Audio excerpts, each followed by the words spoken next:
watching the SEC on ESPN. Warm, sunny Saturday night in Nashville for a season opener. The Vanderbilt Commodores, one of the better stories of the SEC from a year ago.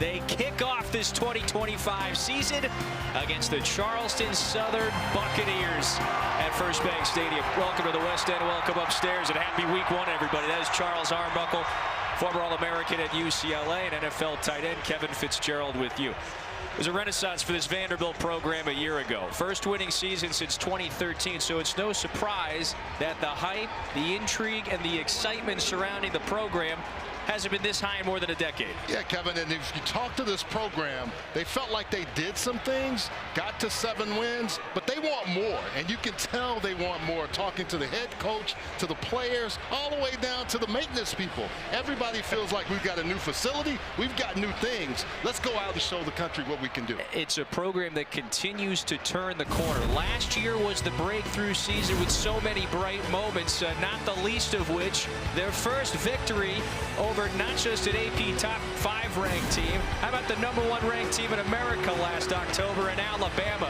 They post their first winning season and bowl win for the first time in more than a decade. And look who's back for one last ride. Their dynamic all-conference leader, that is Diego Pavia, the quarterback, back to run the show for this offense. Kevin, that Alabama game was not a fluke. And I think when you watch the film, you understand. Diego Pavia protects the football, he throws the football. You want him to rush less. But I'll tell you what, Eli Stowers, pay attention to him because he's a key weapon for this team.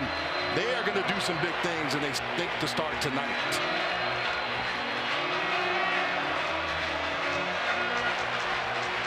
Gabe Gardenia's Buccaneers. They are back in this stadium for the second time in program history. The only other meeting between these two schools was in 2014. It was a tight one. Vanderbilt squeaked out a 21-20 victory. CSU has never beaten an FBS opponent.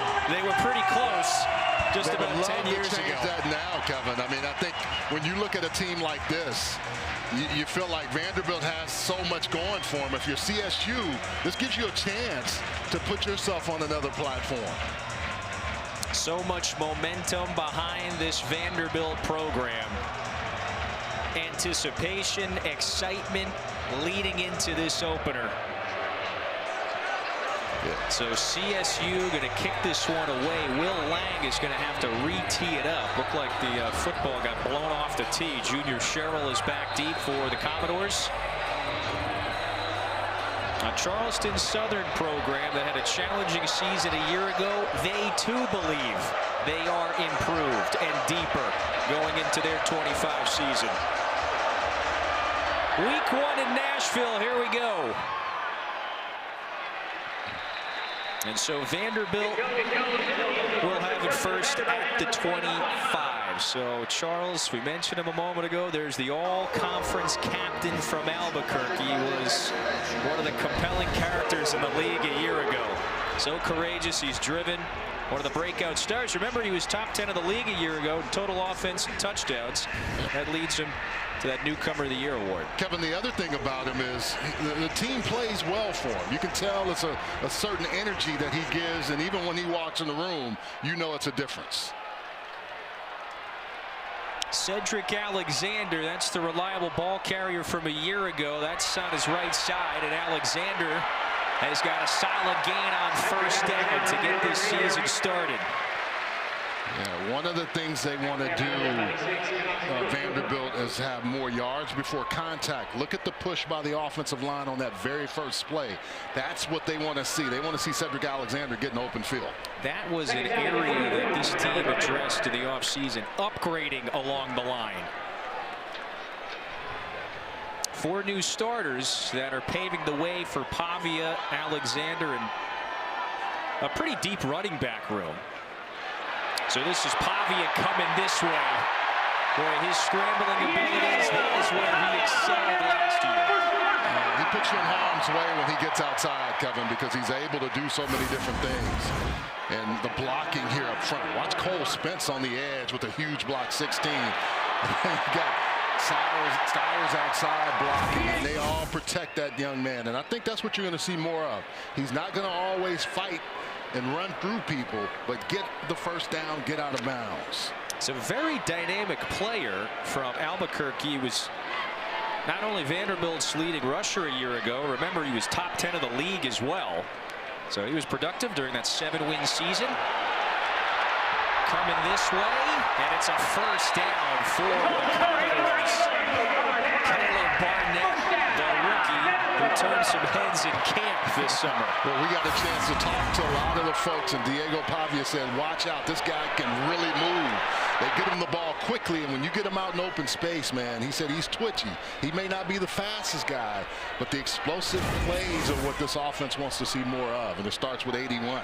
Yeah, well done on the end around that time. So the freshman from Broken Arrow, Oklahoma, now has Vanderbilt cross midfield, moving nicely on the opening drive of the season against the CSU Bucks, an FCS program from Charleston, South Carolina. It's a nice gain on the first down carry. They're going to have to really up front move and stem the defensive front, because they can't stand and just stand in the way of this big physical offensive line. And that's one of the things that we talked about when we talked to their defensive staff. C.J. Landrum is a guy that you'll see a lot of, 91, and David Portu, 20, but they can't just stand there and take a lot of the punishment that this offensive line wants to dish out. 2nd and 5. Line to gain is the 36 for Pavia and company. Back on the ground, Alexander squeezes through the hole. It's another fine pickup. Portu brought him down. The one thing you'll see is interior Jordan White, Chase Mitchell, and Cade McConnell. There was nothing fancy there. It's just get behind those guys, take off and run. And you're going to see a change, and they're going to try to play a lot of guys. They're going to have to, because this front for Charleston Southern isn't very big. Defense was their strength a year ago. That had some problems offensively, and so they went 1-11 a year ago. But a lot of returners back from a solid defense for the Bucks a season ago. A little pressure from that side out to the flat. This is Richardson, and Richardson should have enough for the first. Trey Richardson, one of the first-year Commodores on the outside. Well, you talk about the fastest guy. I think everybody to a man said, watch number 6. He gets in the open field. I think he's a good addition, can really run. Get the ball short. Diego has done a nice job so far tonight, just really finding his guys in open space and letting them go do the work. So it sets up 2nd and 2, rather. 7th play of the drive, and Vanderbilt is moving swiftly. Pavia, fake it on the slant. That pass is caught, and it looks like it's Richardson with another catch on this drive. In the RPO game, you have a guy that knows how to play fake, and this is one thing Diego said I want to work on. I want to work on my footwork, and I also want to get the ball out. Right, both of those things were top notch on that play. Watch his and the fake. The really good players know how to fake and pull it out, and that's what he was talking about yesterday, making sure that my guys don't take the ball from me until I'm ready for them to, or get it out quickly to the receiver. Yeah, his instincts, they have become known far and wide, especially around this league. You got some heavy bodies on the right side of that line. Look at Barnett. Easy stroll into the end zone for the first score of the year. It's a touchdown for the Commodores. And the backflips from both of the guys. Hey, I'll say this. The quickness of what we saw, Tim Beck said, you're going to see 81 and 6 play a big role in our offense. And right away, we can see that. Get the ball to those guys, let them get out in space. This offensive staff highlighted their speed, and it was on display immediately. First drive of the season. You got Brock Taylor back to kick the extra points and the field goals this year. Could be the best kicker in the league this season. No problem there. Very balanced. 4 runs, 4 passes. That's what you want to have when you're marching down the field. So Tim Beck in the offense, they orchestrate a fine drive here, and it's the rookie from Oklahoma who takes in for the first score of the season.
Coming again quickly to the freshman. Yep. Yeah. Vanderbilt moves swiftly on its opening drive, finds the end zone. Talk about a good first impression for the freshman, Caleb Barnett. On his birthday weekend, no less, finds the end zone, huh? Offensive coordinator knows how to find you. And if you don't know about Jenks High School, really good high school in Oklahoma, but they say he 10,300-meter state champ, can move. Well, I think the key word that we heard all off season for Vanderbilt was the depth, the new weapons. Barnett, one of those pieces.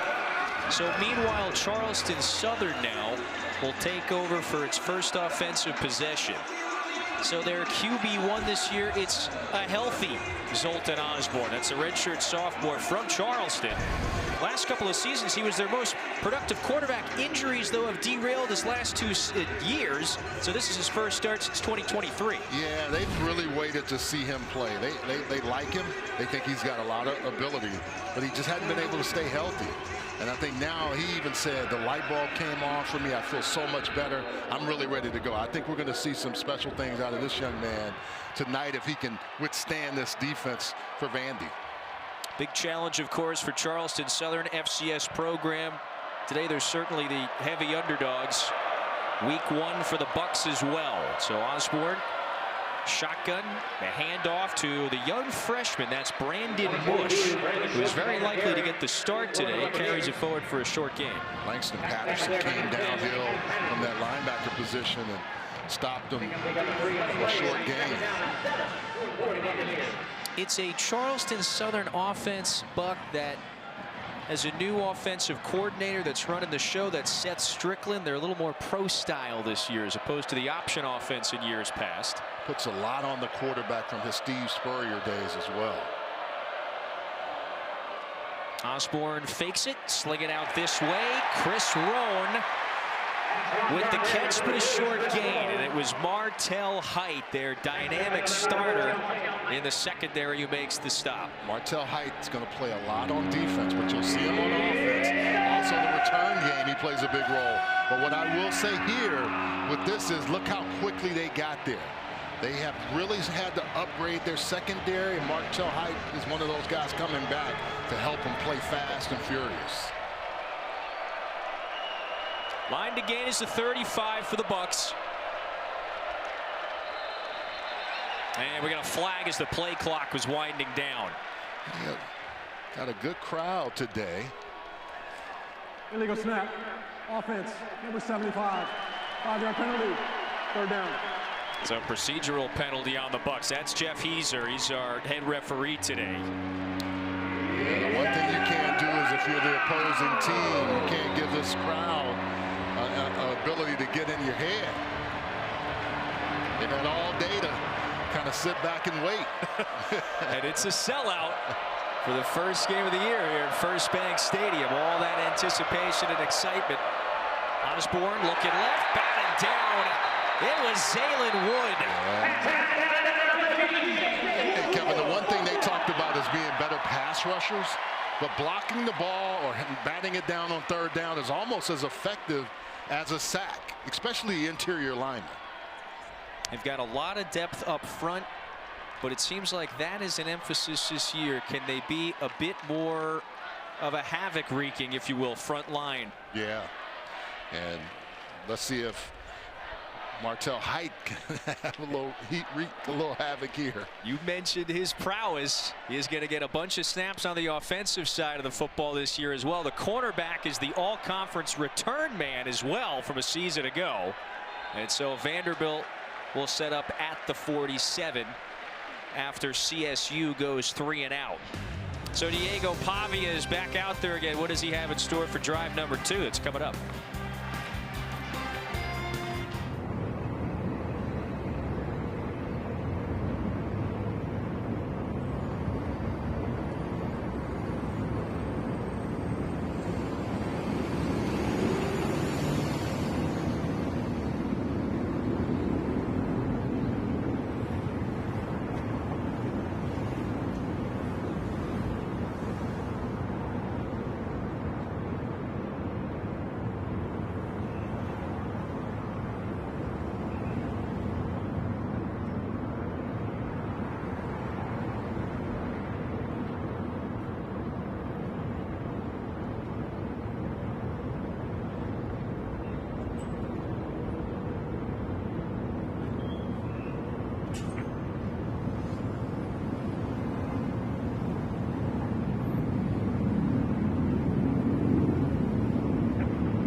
Pavia. That might be the most Diego Pavia play ever. This is my safe haven. I feel like unstoppable on the turf. Like, this is going to be the new staple of like college football. What's going to happen here at Vanderbilt. And I think we got the tools and go win the national championship. He is back to run the show for one more ride. Charles, he was quite the entertaining act in Nashville a year ago. And the program at Pavia got some very pleasantly surprising news in the offseason. The problem was at the end of last year, he was running out of eligibility. He earned his 6th year when he wins a court case against the NCAA. His legal team argued that his years at a junior college when he began his season should not count against his eligibility at the D1 level. So he earned the blanket waiver to play one more season, and everybody gets an encore in Nashville of Diego Pavia. Tailback with him on drive number 2 is M.K. Young. He's looking for his tight end. That's Eli Stowers, one of the playmakers on the offensive side again this year. Really wanted to have him in the lineup because he's a guy that can make plays for Diego. And watch Diego's eyes. So look inside, hold everything, and then go outside because he knows Eli Stowers is a matchup problem here. Just basic, I'm going to beat this guy outside. You can't cover me. And when I'm going down the field, Shamar Hall was on him, but he couldn't stay with him. He is a matchup problem indeed. 6'4", 235 pounds. Was named to the All-SEC first team a year ago. He's Vanderbilt's top receiver from a year ago. Back again. Pavia floating it to that side. Sherrill bobbles it. And good coverage from Jaden Hancock on the play. So it sets up 2nd and 10 inside the red zone. Yeah, Jaden Hancock, really good coverage there. They want to get Junior Sherrill the ball and get him in some situations where he can get open as well. But going back to Stowers, he's still learning how to play the game, and that's Diego Pavia's first incompletion. But he's still learning how to play the tight end position. He was a quarterback coming out of high school, lost the job to Diego Pavia, then they end up here together. It's interesting dynamics how that happened. They are one of the many, as they joke, Vanderbilt Aggies. They spent the year together at New Mexico State 2 seasons ago. This is McKylan Young once again. First carry for the first-year Commodore. Speaking of former Aggies from New Mexico State. Yeah, short gain there, sets up 3rd down.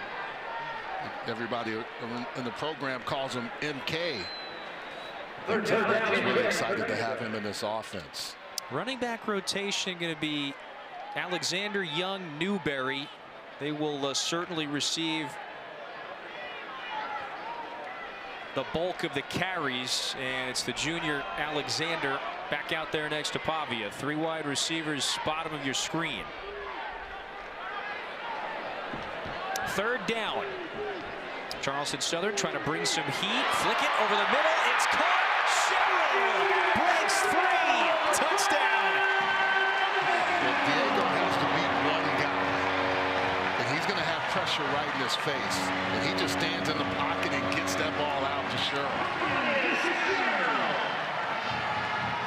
I mean, those are the things you want to see consistently. And Coach Rivera said they're going to bring pressure, but we got to get there when we bring it. That time, Pavia and the Commodores, they pick them apart. What a start for the captain from Albuquerque. 6 of 7 through the air. Sherrill with a couple of catches on that drive. And so he has spread it around here on Vanderbilt's first 2 offensive possessions. Both of them end in touchdowns. When you're a quarterback, you have to beat the blitz guy, and it's coming right in his face. He knows it's coming. He doesn't panic. He just says, okay, I know it's coming at me. I got to stay there. But then your receiver has to also win on the outside. Great job of attacking the football by Sherrill. But watch again. Diego Pavia knows it's coming after him, and he just stands in the pocket. There's 2 guys, one outside, one inside. Doesn't panic, gets the ball out. That's 6. Buck, there's something to be said about returning talent, but when you return experienced starters like a Sherrill, Stowers, Pavia, Alexander, they have a lot of playmakers on that offensive side that return following that 7-6 season.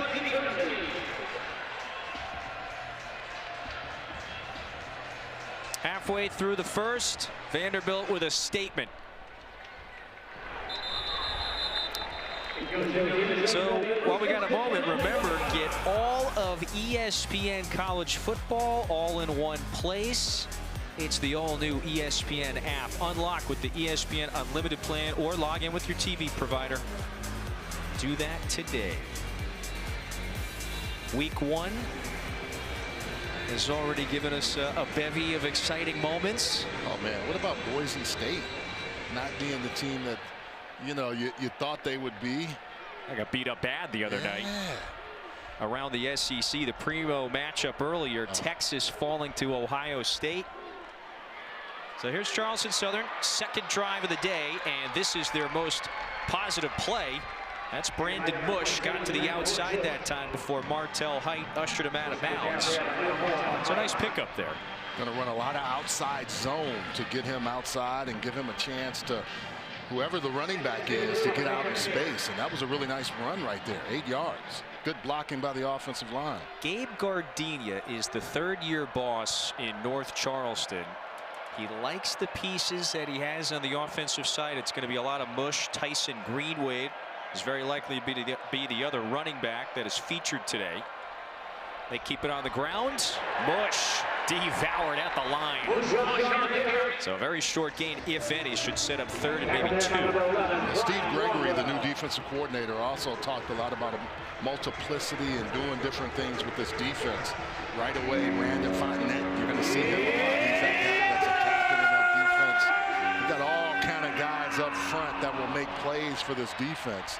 And they're really excited about what they have. And he and Clark Lee go way back, and they understand the defensive philosophies that they want to have, so that way Clark Lee can now be the head coach and not have to call the plays. Second year on staff, first calling the plays, former starting linebacker of the NFL. Third and short, Mush barrels ahead, and they got the first down. So that's their first of the early evening. Kevin, I love what Coach Gardenia said. One of his guys, Chris Rowan, the captain, said, hey, there's no logo stand. We're coming in to play. Well, they're getting close to that logo in the middle of the field now. Let's see if they stare at it. And you know there's going to start being pressure from Steve Gregory and his bunch. The minute you start making first downs like this, that team that you're playing against starts to say, okay, let's show you what, let's see what you got. So the numbers there for the very affable Gardenia. Had great success at a Division II school, Albany State in Georgia. Got this opportunity a couple of years ago. And he's trying to flip the fortune of the program after a couple of challenging seasons. Right back to Mush. It's working. So they feed the redshirt freshman from Huntsville, Alabama. Maybe 2 on the play. Glenn Seabrooks led the way there to bring him down. Love what he talked about, getting his guys together, building their culture, taking them away to a retreat. He said, I thought, no, we can't do that. He said, we did it, and it was such a good bonding experience that he said, I hadn't laughed and just joked and had so much fun with a group of guys in a long time. Tyson Greenwade is the new running back in for the first time this season. Osborne, a little Patrick Mahomes there, evading the rush with sidearm to Chris Rowan. That was pretty. Seth Strickland said, remember, he said he could throw it from all different angles. Watch this. Where you have to get rid of the football, this is where maybe your baseball skills come out. If you're middle infielder, I play first base. I'm lost enough of that turning double plays. It's a lot easier to just throw that thing on the side and make something happen. They're very happy to have a healthy Zoltan Osborne in 2025. So 3rd and 4. Let's see if they can pick up another first down. Vanderbilt forced the 3 and out on the first possession. They've moved the sticks once, trying to do it again. Osborne backpedaling, and he finds a man. This is Jamil Bishop, a big gain, and shoved out of bounds. Kevin, really nice job of blocking by the offensive line. Zoltan is not going to get touched. He has time to take his time and then get the ball where the receiver's coming out on the other side. Now they're going tempo to speed it up a little bit. Biggest play of the evening for the Bucks. Osborne's got all the time in the world. Throws it. Dangerous pass, and it's picked off by C.J. Hurd.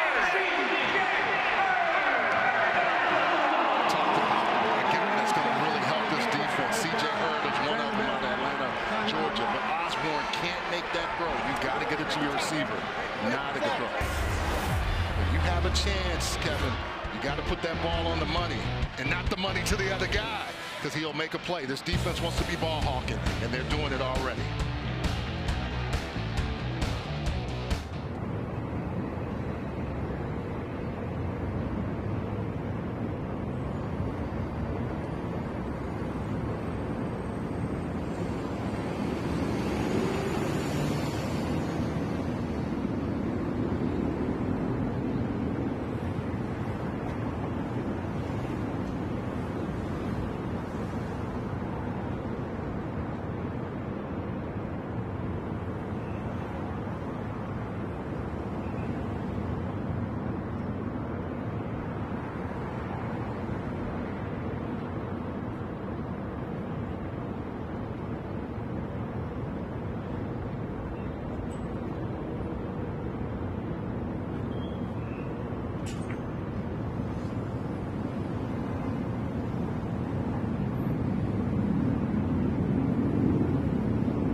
So it's the new Commodores that are putting on a little bit of a show in the first quarter of the season opener. C.J. Hurd, the sophomore from Atlanta, transfers in from Florida Atlantic, and Buck his first career interception. Gives the ball back to the Commodores here. 2 possessions, 2 touchdowns for Diego Pavia and the Doors. So much momentum that this program has after the winning season a year ago, their first bowl win in more than a decade. Pavia flushed out, improvising, and he's going to try to get around a couple of defenders. Gain of 9, close to 10 before Nick Bartolo stamped him near the first down marker. Mylan Bowen was coming in and putting pressure on Pavia. And the one thing that this defensive staff said, we got to keep him contained and don't let him scramble.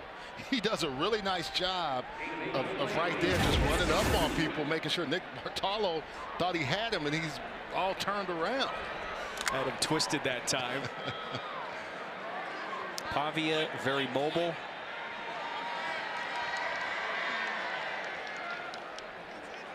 Was one of the top rushing quarterbacks in the nation a year ago. Fakes it this time, uncorks it, looking for Martell Height. Incomplete. Anthony Carter and Champ Brantley on the coverage that time, but there you go. That's the first time they tried to send their brand new wide receiver deep. Well, they're going to use him in those situations, and that's one that Diego's trying to give him some air. But I think even when he got on the field, Charleston Southern said, okay, 4 is out there. We got to make sure we cover him and don't let him beat us deep. Yeah, he's a starting cornerback now, a 2-year starter on the defensive side of the football. all-conference return man as well. The staff in the offseason said he's such a great playmaker. We got to give him some snaps on the offensive side. Tim Beck liked the sound of that. Offensive coordinator, little old school I formation to move the sticks. It's a first down for Cedric Alexander. I will keep repeating what I said earlier. Yards before contact was what Tim Beck said he wanted more of, and he wanted to see that offensive line push and make sure they're running the ball and then hitting at the second and third level before guys touch. That's what we're seeing tonight from this Vanderbilt team. There's the second-year offensive coordinator from Kansas. He's a head coach for so many years at the Division II level. He has piloted some pretty prolific offenses throughout his career. So 1st and 10 late in the first quarter. Pavia's got all day here to work through the progressions. That one was nearly taken away by Carter. Got his hands on the football that time as he was looking for Newberry. He was late with that, and that's one of the things he talked about, using my feet to get there. Watch his footwork here. Now you got to get over there quickly, and he got there, but Carter saw him as well. That could have been easily a pick the other way. Yeah, but he was late with it on that. Very close to giving it back to the Bucks right there. JUCO grad transfer Anthony Carter out of Valdosta, Georgia. They were really high on him at Charleston Southern. 2nd and 10 from the 25. Pavia, quick throw, that side of the field. Trey Richardson, couple of hezzies, and then he stumbles out of bounds. Shaking a couple of defenders. That's a first down. The heart rate goes up when you got a quick guy, and you know you're in man because they're bringing all that pressure, and then you've got to make the tackle. And if you don't, Anthony Paulk, who was injured last year, says, I got this guy one-on-one. I got him. Oh, no, I don't. And then everybody else has to come help you.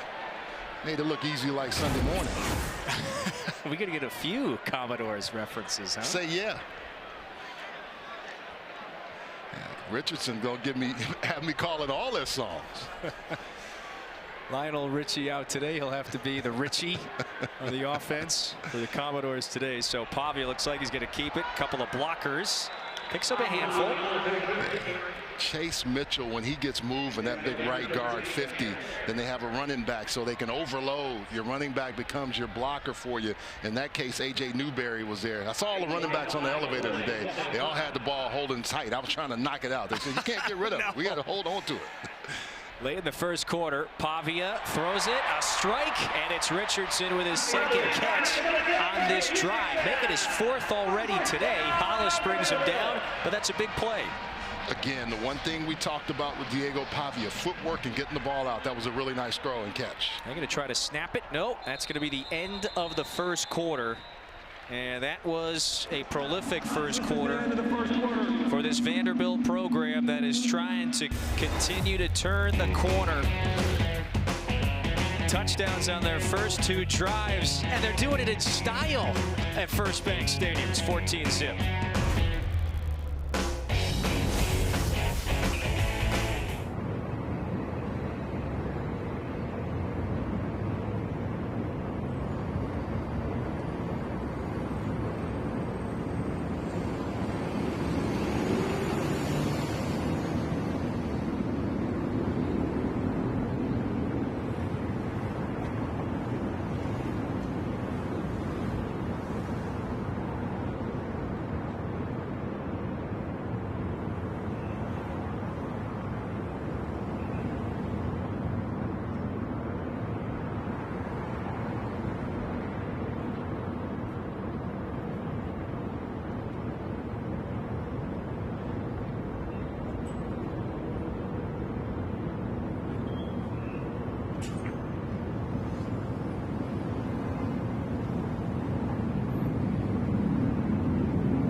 go fly first. Got it. Okay.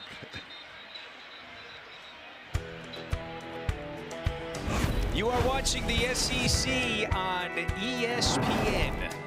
Back in the vibrant city of Nashville. Welcome to the West End. Good first quarter for the home Commodores. Take a look at that sparkling new south end zone. Remember, Charles, last year they were giving that south end zone a facelift. They were working on that yesterday. They got it right in time. But it's awesome. Premium seating area. And that's just really modernizes this facility as Vanderbilt, Candace Storey, the athletic director, they just continue to upgrade, modernize facilities. That north end zone opened up last year, and you can see there right in the right side, the premium seating area, new scoreboards. Well, Kevin, you know this, when a chancellor and an AD and a head coach kind of come together, I think that's what you have to have, because this school is still going to be prestigious for its academics. It's not going to change. But I think they understand, being in a city like Nashville, having that buzz, having a guy like Diego Pavia and this team playing well, gives them a lot. And now is the time to strike while that iron's hot. A lot of momentum for this program. So it's a second down carry for Cedric Alexander. The Commodores marching towards the end zone. This their third drive. And it was a pretty electric first quarter, as you would expect here with the heavy underdog FCS team in town. 176 total yards for the Commodores in that first quarter. Yeah, I mean, the thing is, you look at a team that's able to have long, sustained drives. This is the 10th play of this drive. And what happens is you look at a ball club like Charleston Southern, they're trying to get off the field on defense, and they haven't been able to. Such a prolific first quarter. First time we get to say hello to Clark Lee, you saw there, the fifth-year boss, former Vanderbilt fullback. So a timeout before Vanderbilt's 3rd and 4. Take a timeout here in Nashville.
Vanderbilt with the 14-0 early lead. They're marching towards the end zone here. Clark Lee's squad's got a 3rd and 4 coming up, their 3rd drive of the day. Yeah, and during the break, you could see him talking to Ben Cawthorn, the football chief of staff. They're always talking about situations. He got the V hat over there. They were together, kind of going through personnel grouping, situational football. Even in practice, they do a lot of that. I call it the analytics book guy, and he is the one that carries that book to help Coach Clark Lee. All teams have him. Some people want to fire theirs, but they love Ben Cawthorn. Oh, they are very intentional about that side of things. On the ground, Alexander hurdles a man. He picks up the first down with some style. Hey, Kevin, analytics can tell you one thing, but a hell of a player does another thing. And Alexander, this blocking outside, he also breaks a tackle. But the one thing is, he says, I want to go over the top. He played up when he was young out of Austin LBJ. He played up. Pop Warner played with a lot of the older guys, and he would be the one telling the older guys what to do. I'm sure he did this when he was younger, but they really like what he brings to this offense. Over 500 yards on the ground a year ago, remains one of their prominent offensive weapons. Play clock winding, and I think the flag is coming in here. He was telling, Cedric Alexander was telling Diego, we got to go quick. They're both, they're talking to each other about it. 5-yard penalty. First down. Sometimes your running backs, Marshall Faulk was he was a 28 that was one of the smartest guys that I've ever played with, knowing situational football. But you know, that's an uncharacteristic for Pavia. We talk about his enhanced instincts in the pocket. But sometimes, at quarterback, things can happen. There's a lot going on, and that can happen. It can happen to you. So first, if you want to call it mistake of the day, I suppose for the Commodores, 1st and 15. Line to gain is the 8 on the ground. Another strong run for Alexander, who's now close to 60 yards in the first half on the ground. I get the sense that they want to have a 1,000-yard rusher, whether it's a combination or one. But Cedric Alexander is going to take the bulk of the load, and you can see all that motion that moves linebackers and everybody over, so he can have a place to run in the middle. Waited for that opening to widen. So he's not going to beat you with his speed, but he will beat you with his instinct and patience and how he hits the hole. 2nd and 5. Again, Vanderbilt has to get to the 8 to pick up the first down. Pavia starts to improvise. Can't get away from the pressure. And it's Mylan Bowen, the sophomore from Orlando. That was the one area they said they had to make sure when this guy scrambles, we've got to be ready. And Mylan Bowen and that linebacker crew is going to really make a big play, make plays for this defense if they're going to have a chance to really slow Diego Pavia down.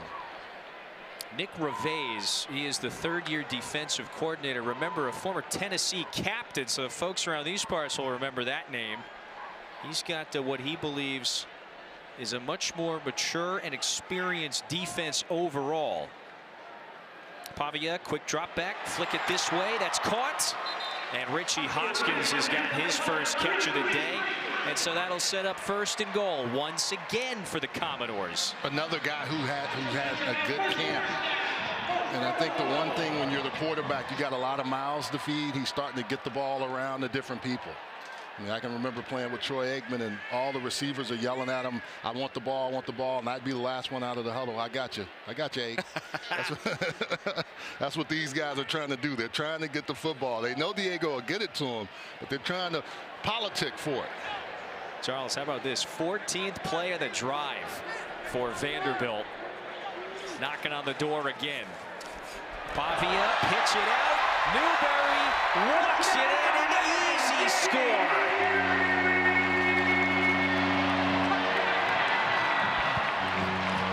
They had set up so much by running on the inside, Kevin, that they did a nice job of getting on the outside with that option, almost a speed option, knowing that Diego's going to pitch to A.J. Newberry.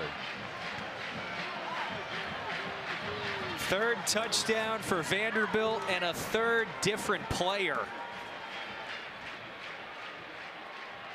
A.J. Newberry, the junior from Grand Prairie, Texas. He's going to be another dependable man in that running back rotation. And they get it done on their third possession. They're 3 for 3 today now, Buck. Hey, when you're here in Nashville, you go head on and you pitch it out to A.J. Newberry, and then you go over to the sideline and you have to have a little bit of celebration because this is Nashville, baby. That's what they do on Broadway.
Commodores score again. It's 21-zip early second quarter. A little celebrity sighting on the sidelines. There's Nashville's finest and Diego Pavia's good buddy, Theo Vaughn, the comedian and podcaster. Well, so his good buddy Diego back for one last ride. How would you grade his decision making thus far? It's been very good, and it also helps when you have weapons like Barnett, who is new on the scene, and then old reliable Eli Stowers just learning the tight end game, getting better and better. And then it doesn't hurt to have Cheryl, who's been here, been making plays for him. Diego being able to celebrate, but also distribute the ball to so many weapons. He was 4 for 6 through the air on that drive. Buck overall 10 out of 13, 132 yards through the air. So Vanderbilt, of course, opening against the FCS opponent in Charleston Southern. Certainly the heavy favorites, but they have had a nearly flawless execution, I suppose, to this point. And so it will be 1st and 10 for the Bucks at the 15. Kevin, you know when you have upsets and you're the team at the FCS level, you almost have to play perfect football. You need the other team to do things.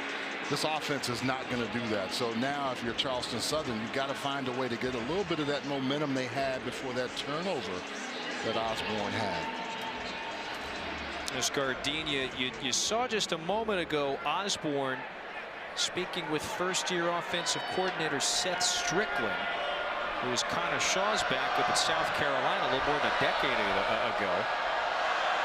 He's got a little Spurrier humor and comedy in him. So Osborne on the ground to his tailback. That's a solid pickup on 1st down. He talked a lot about Steve Spurrier and the influence he's given him as a coordinator. A lot of West Coast principles, but also putting a lot on the quarterback, allowing the quarterback to make decisions and make plays. And I think that's the one thing he's looking to do with this kid, a young man out of Fort Dorchester High School, which is a really good high school in South Carolina. He was a really prolific player. The offense that he's running this year is an offense that he excelled at in high school. He's comfortable with it again in prior years. CSU was running more of an option offense. Pressure from Fontenette on the outside. And Vanderbilt Lineman nearly knocked that one away from Osborne before Davis broke up the pass. So it sets up 3rd and 6. Yeah, what he's seeing, though, is so much coming at him right now. And Vanderbilt, one of the things they struggled with last year was getting after the quarterback consistently. Pass rush is one of the things they want to emphasize, but they also have a ball-hawking secondary that's going to get after the ball. If you put it in the air, they feel like they can turn it over. They were +9 in turnover margin last year. 3 receivers at the bottom for Osborne.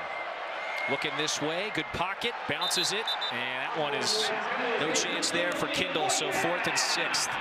Kevin, that was great coverage.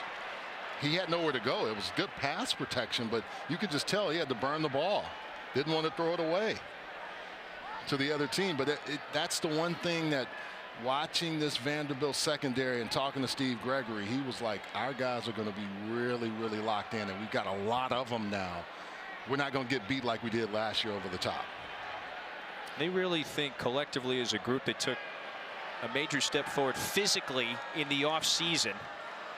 Gilbert Brown is the All-American punter for Charleston Southern. Had a fantastic junior season a year ago, and yeah, that one outstanding, booms a mile and doesn't give him any chance to run. Martell's like, hey, I got no room over here. That was very well done by the senior from Richmond Hill, Georgia. He is a guy that was at Albany State, so some familiar ties also. Well, one thing this defense hasn't been able to do is kind of get this offense off kilter. I'm interested to see if Charleston Southern can affect Diego Pavia and not let him just march down the field like he's had on these first few drives. This offense has really been nearly flawless. Pavia rips it. This is Height, and that is Martell Heights. Second catch as a Commodore wide receiver. Well, he's got cushion and he runs a nice route. That's what they like. They think he's actually got some really good ball skills. But you see that, Kevin, how he gets down and he forces the defensive back and then comes back, catches the ball, and has some room to run. They are very excited about what he can be as a playmaker on the offensive side. So we have seen him officially in all 3 phases. 2 tight ends on the left side. That's Tristan Brown, number 3 in motion. Pitch it to him. Brown looking for a hole. Nothing there. So a short game. Good defense. Good tackle right there on the outside. That's what you have to do when you have some fast guys that can make plays. But really good job there by the defense. 2nd and 8. Vanderbilt moves quickly. And a flag from the far side of the field. Ball start. Offense. Number 70. 5-yard penalty. 2nd down. So that's the 2nd procedural penalty for Vanderbilt today. So that'll back him up 5 yards. That's Cade McConnell, new starter along the offensive line, senior from Oklahoma. Transfer in from Minnesota. Valedictorian in high school. I think he's fit in well in this on this campus. His father, Aaron, was football All-American at Oklahoma State. So good football lineage, very smart. So our officials have blown the play dead here. Jeff Heiser, again, he is our head referee this evening. There is no charge timeout. The helmet came off. Watch the top of the screen. You see number 24. Wait, did he have the wrong helmet? Yeah, if he's the green dot, the guy that has to have the plays and everything else. Or maybe he was having something going on with his helmet. That's Angel Miles, redshirt freshman. Pavia's got a lot of time. Fakes it, ducks, runs. Pavia gets drilled there at the end. But he picks up positive yardage after Malik McKenzie knocked him down. How many times have you seen this guy kind of do this with the ball? and make people miss. You know, he said, I'm just used to getting out of tight spaces. I mean, that was a heck of a ball fake. C.J. Landrum, who has really improved, couldn't get him, and then he has to get hit downfield. He is elusive, isn't he? Steve Zayakowski, a guy that we talked a lot to, number 5, was right there late, but he's one of the guys that loves to watch film, is a disciple of Luke Kuechly. On the ground, Newberry tripped up in the backfield. Justin Waters, one of the linebacker captains, cut him down. And so that brings up the first 4th down of the day for Vanderbilt. And Justin Waters was in there so fast. It was crazy. He was a starter last year as a backup, but really, and now Diego and those guys are going to go for it. Charles, they're moving quick. It's 4th and 6. Maybe just trying to get them off sides, take the delay of game, have a little bit extra yards for their punter.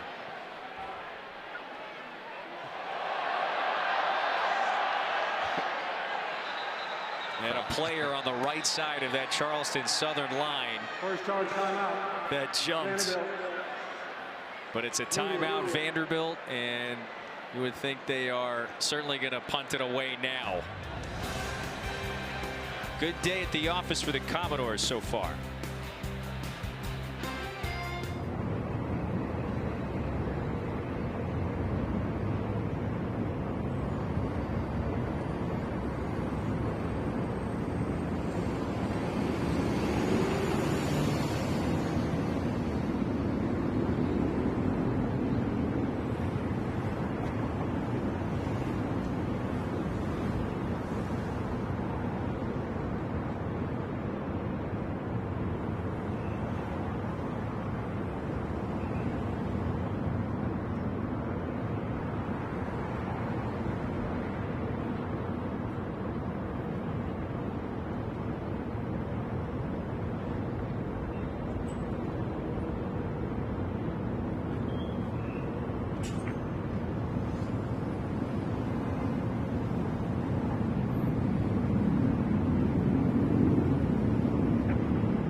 Saturday night at First Bank Stadium in Nashville. Everything going Vanderbilt's way in their season opener. Happy week 1, everybody. 21-zip. Commodores have the football right around midfield. 4th and 6. Charles, they are going to punt this one away, and this is their first-year punter, Nick Haberer. He's the Australian, replaces Jesse Mirko, who led the league in punting a year ago. They have had success at Vanderbilt, special teams wise, particularly from the punting side of things. Big leg, but this one's into the end zone. And so Charleston Southern will pull this one out to the 26:02 to go in this first half. We saw the Bucks move the football pretty nicely their last couple of drives, but nothing to show on the scoreboard just yet. And so, you know, those 2 first downs there on Charleston Southern's latest drives, they are still. Vanderbilt has 1 more touchdown than they have total first downs. Well, they really wanted to try to get the ball out to Chris Roan. He's a guy that's a transfer from Charleston College of Coastal Carolina, excuse me, and they wanted to get him involved because he's a really good player. They've targeted him 3 times, 2 catches, but for very minimal gain. Osborne had it, by the way, the whole time, and his pass is way offline that time. Corday Sidner was really bothering him there in the pocket. Corday was in his face even as soon as he turned around. I thought the one thing they would do a little bit more with him is roll him out in more boot action, because it's so much easier to change the launch point, make these defensive linemen have to run sideline to sideline. You know, Zoltan is a very good passer in the pocket, but you've got to get him even half rolls just to get him away from these defenders for Vanderbilt. Bit of a frustrating first half for the redshirt sophomore in the offense. And this would be critical. Can they somehow find a way to get on the scoreboard before the end of the half? There is just nothing doing there for Brandon Mush. They swarmed him and took him down. Miles Capers first at home. I mean, he got there so fast. It wasn't blocked. He came in unblocked because the tackle was influencing, but he didn't get influenced by anything other than Munch. I got you. And then the rest of the guys just come to the party. In a game like this one, we expected Vanderbilt to have pretty significant physicality advantage, especially along the lines. They have displayed that. Capers, 2-year starter on the edge. Kevin, what they talk about playing to a certain standard so far today, both offensively and defensively, they've done that. 3rd and long. Osborne has that pass batted down. And was it Sidner again? Yes, it was. The captain is making some plays on this sequence. You don't see many kids out of Harlem playing football, but this one has been really, really good. And just, you know, get your hands in the air, wave them like you just don't care is what I always call the block party that the big guys have to have. That's that 3rd 3 and out. And Sidner says, hey, let's make it 4 while we're going for it. Gregory and this defensive staff, they really light up when they reference Sidner. A lot of guys, but Sidner in particular, 2-year starter now. I just think he can be very dynamic on the edge. 4 sacks last year, 6.5, 6.5 tackles for loss. Brown, by the way, with a beauty. The last time he punted it away for Charleston Southern, and he gets the fair catch signal there. That is a 50-yard punt that time, so just about as good as his first. 5:03 to go, late in the first half. Vanderbilt with perhaps 1 more offensive possession before halftime. We'll see what they do. And you can see they were very methodical, Charles, on their first 3 drives. Had to punt it away on their latest. But look at that one, the 14-play drive earlier in this quarter. Well, you know, talking about what you want to do in the offseason and then doing it the first game, you never know. And I think that's what the coaches always look for. And Tim Beck was saying, hey, we expect to play really well, and these are the things we worked on. It looks like they put enough work in, and they're coming out doing what they want to do. That was certainly their strength last year. Ball control, winning the battle, winning the time of possession battle, keeping the ball on the ground. Here's another sweep to Caleb Barnett. So he has touched the ball 3 times, and they have all been on that jet sweep. And they seem to call it at the right time because it puts the linebacker in conflict. It puts everybody on the edge in conflict because they've been running the football effectively in the middle. Diego is another opportunity as a weapon. And then you have the speedster that just comes flying by you, running a 10 300-meter. that gets your heart rate up if you're a defensive player. He's diminutive, but he can fly. And so the freshman, he has had ample opportunities in the opener. 2nd and 2. Pavia and company, they got to get to the 42. Lob it deep downfield, and he was looking for his running back out of the backfield. He could not find Young. So couple of times here, Pavia's taken some deep shots. He's let his targets just a little too far. Yeah, I mean, and that's what happens when you're playing in the game for the first time. We saw it to Height. He was double covered. That time, Diego just probably needed to put a little bit more air on it. But I would say this is the first game where they're actually getting live action. And you can see some of the things they haven't hit on, but they've hit on quite a few. And lest we forget, he has had a very fine day, to say the least. 12 out of 16 through the air. They snap it. Pavia keeps it. Pavia to midfield, and that's a first down. Landrum stamped him, but the Commodores are on the move again. Ball fake also very good because he's able to almost ride that person that's coming by and then take off with it. You got to really be on your keys as a defender. He helped revive this program a year ago. His first season as a Commodore. He's won everywhere he's been. Plays with an intense chip on his shoulder. More like a boulder. Yeah, it really does. A little bit of construction there. Pavia lets it rip, and a little tug of the jersey. We might get a pass interference here, perhaps on Anthony Paulk. Yeah, Hudson had a beat.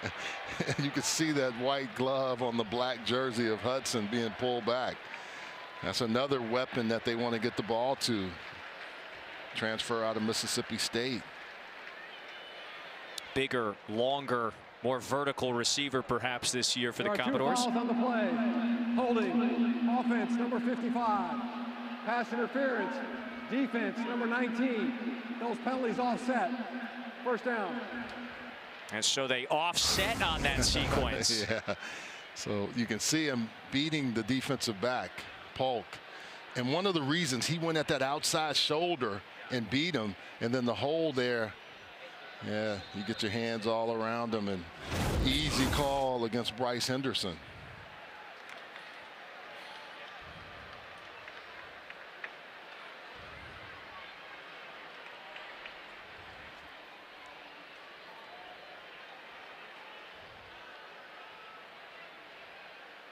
Pavia, clean pocket, hauls it down the sideline. Richardson catches it. Did he get the foot down? It looked like he did. And they say catch. Trey Richardson with his 5th reception of the evening. It's a big play of 26 through the air. The most impressive thing, Kevin, was his ability to, and they're going to go fast just to make sure they don't overturn that, but he was able to turn his body. 3:15 to go in the half. Pavia to the end zone. It's caught. Alexander with an athletic highlight catch for the touchdown. That was outstanding. Had 23 catches last year, so you know he can catch the ball out of the backfield, but he had to go up and snag that, turning his body and coming down with it. Great catch by Alexander. This is brilliant stuff. Pavia puts it where only his man can catch it. And then the body control that time from the junior from Austin, Cedric Alexander, with his 2nd career receiving touchdown. And that was a thing of beauty. And the other smart thing is they ran up quickly to make sure that if the play before with Trey Richardson was a catch or not. Most points in a season opener now for Vanderbilt in 24 years in the first half, that is. Look at this one. When you have a running back that can come out of the backfield, Diego Pavia goes 1-2 and then comes back late, but he gets the ball only where his guy can get it. And Cedric Alexander with an outstanding job. He's getting pressure even, but still able to put up. Look, that almost went with one hand, but he got both of them up and pulled it in. The pressure is there, but it doesn't faze him. Look where his eyes are. He's still trying to, hey, I got that touchdown, man. Get your hand off my head so I can go celebrate. That was an exceptional play by that duo. Cedric Alexander, he has grown immensely this offseason. You know, it was a couple of big plays. on that drive. Remember this one to Richardson. That wasn't the catch. I don't know. Look at the foot. Maybe the right toe? It's got to be the right toe, I would think. Yeah, the right toe. Yeah. But did that go? Yeah. Oh, maybe it was. Got it right now. Yes. But then by a fraction, Buck, the right toe comes down before the left out of bounds. I think that would have been upheld. But the one thing they still did is don't leave it in the replay official's hands. That was a nice job by the receiver, Richardson, of snagging that football. Kicking team number so Charleston Southern is going to be the beneficiary here of that kick going out of bounds. They'll get it further upfield. Will be 1st and 10 from the 35. 3:11 to go in this prolific first half for Vanderbilt. Well, when you have kind of waited all off season, you said you want to do better than you did last year. This is a good way to start. It's not the opponents you're going to see every week, but it's really about how you perform. And I think when you talk to this coaching staff, you talk to the players, that's a certain standard that they want to play to. They have just controlled each line of scrimmage and each side of the football. Charleston Southern not going the right direction that time. So Clark Lee, who we spoke with yesterday, he has been supremely confident with the direction that this program was moving. The coach of the year a season ago, he did admit yesterday, look, you never know in season openers, to your point, but he must be very, very pleased with the execution thus far on both sides of the football. He's been around enough teams to know, though. He said we're much more physical up front, and I think we're faster. Now, what does that translate to? Are we going to be better? And when you have a guy like number 2 as your quarterback and all these other guys that are making plays, it makes it a lot easier for you to believe that and think that and then do that.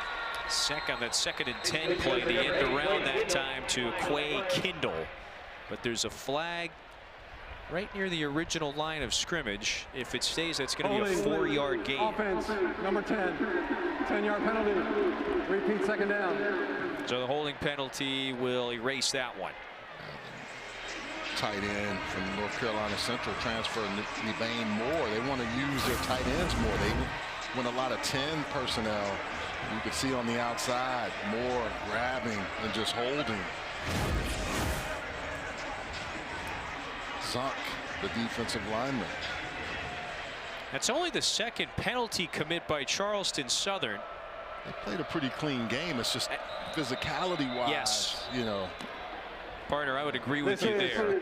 2-minute timeout. Gabe Gardenia's team trying to put something together perhaps before the end of the half. Vandy's up big.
The College Football Playoff begins December 19th and concludes with the National Championship January 19th on ESPN.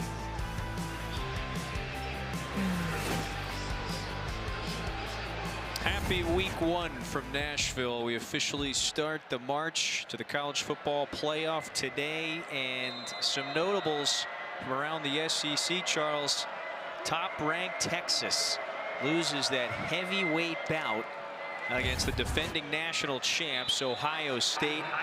We saw some of the other scores as well. As we know, Arch Manning's debut is going to be heavily scrutinized. That might be, but also, why do you keep going for it on fourth down and not coming away with points? When you're not getting much push, that was the one thing for me that I looked at and said, you got to come away with points so it takes some of the onus off of those guys. When they turned it over on downs, Texas did 3 times, and then the goal line stop as well was really the critical sequence late in that game. Alabama falls at Florida State. Biggest win, if you want to call it that, for the league is Tennessee over Syracuse. Remember, Auburn won the other night as well over Baylor. Yeah, Auburn looked good the other night against a game Baylor team, because Baylor had some weapons and they were attacking. And it's hard to win in Waco and early in the year when it's hot. And I thought Hugh Freeze and this staff did a nice job of every time Auburn did something, Baylor did something, they attacked and came back. Here in Nashville, a close to flawless first half for Vanderbilt. They have scored on 4 of their 5 drives. The defense has been overwhelming physically, as a lot of us expected. This is 3rd and 16 for Zoltan Osborne and the Bucks. That's one of their biggest plays of the day, and they are going to be about a yard short of the first down. Quay Kindle found the soft spot in the defense, and I wouldn't be surprised. 4th and 1 with the clock ticking here. 1:30 to go. Yeah. Yep. Hey, look. Why not? When you're on the road and you're getting a chance to play in a place like this where you're going into an SEC team, I see nothing wrong with it. Now I'll go back to what Ohio State in the Texas game. Osborne's he's having trouble hearing the play call. He's got to go all the way to the sideline to talk to Seth Strickland, so they're going to have to take a timeout now. Play clock winding. So they'll have 1 left with 1:04 to go. You can see he was pointing to the helmet. He was having trouble. That may change what he's doing. It's pretty loud today. And it's closed in now with all the construction done, which makes it even a little bit louder. Gets the ball out, nice throw, catch. But he can't hear it. And Coach Gardini is upset because I think they want, he's trying to, I can't hear. I mean, I just can't hear what you're calling.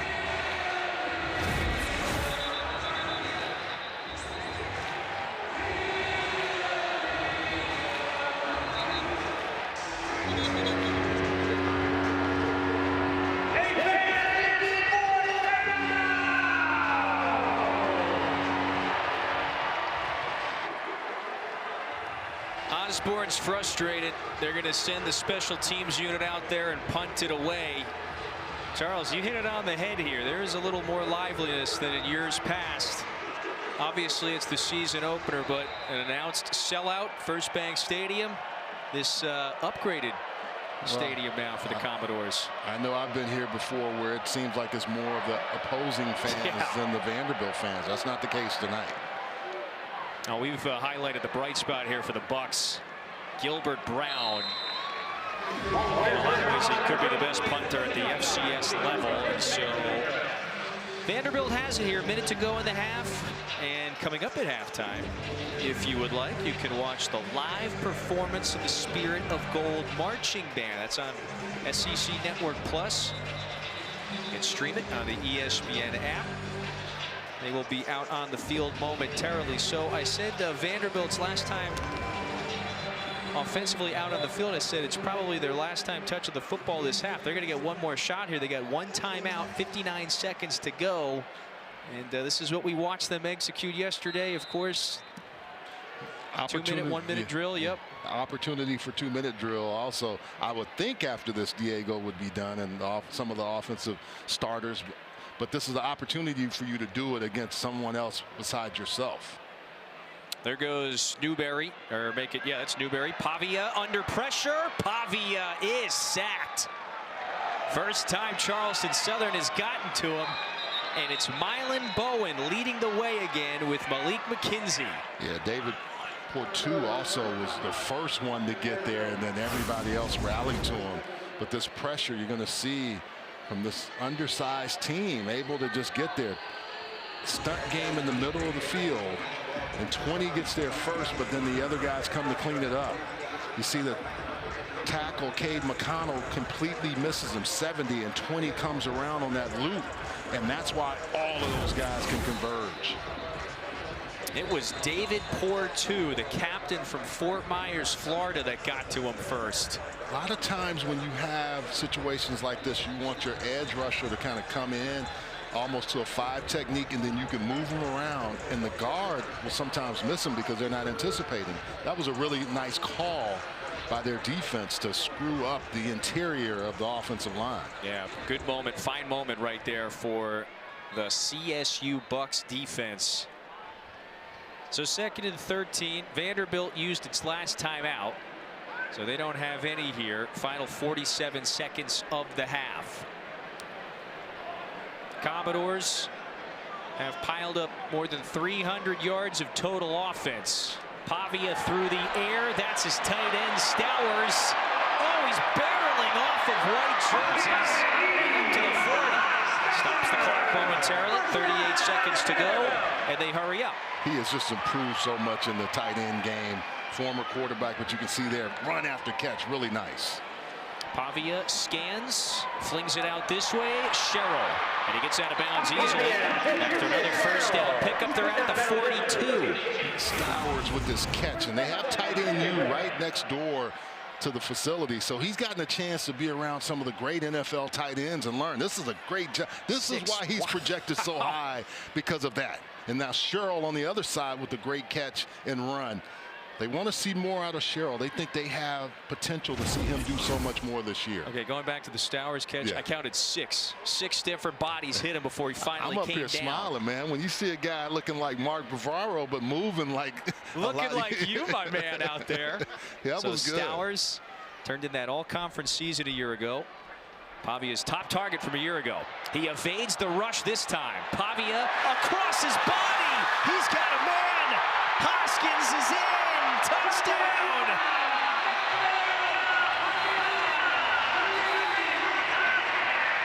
There's a flag back near the original line of scrimmage, and Pavia is saying, hey, let's get it together. We may be coming back. Offense, number 55. 10-yard penalty. Kevin, I want you to watch, though, him evade the rush. Russell Wilson used to do this at North Carolina State, and it would kill defenses. And Diego Pavia has that sense of where the guy's coming from, and he just knows. I mean, it's almost like he feels it before it gets there, and he has a set of eyes in the back of his head. This play is going to come back, but he does this so often.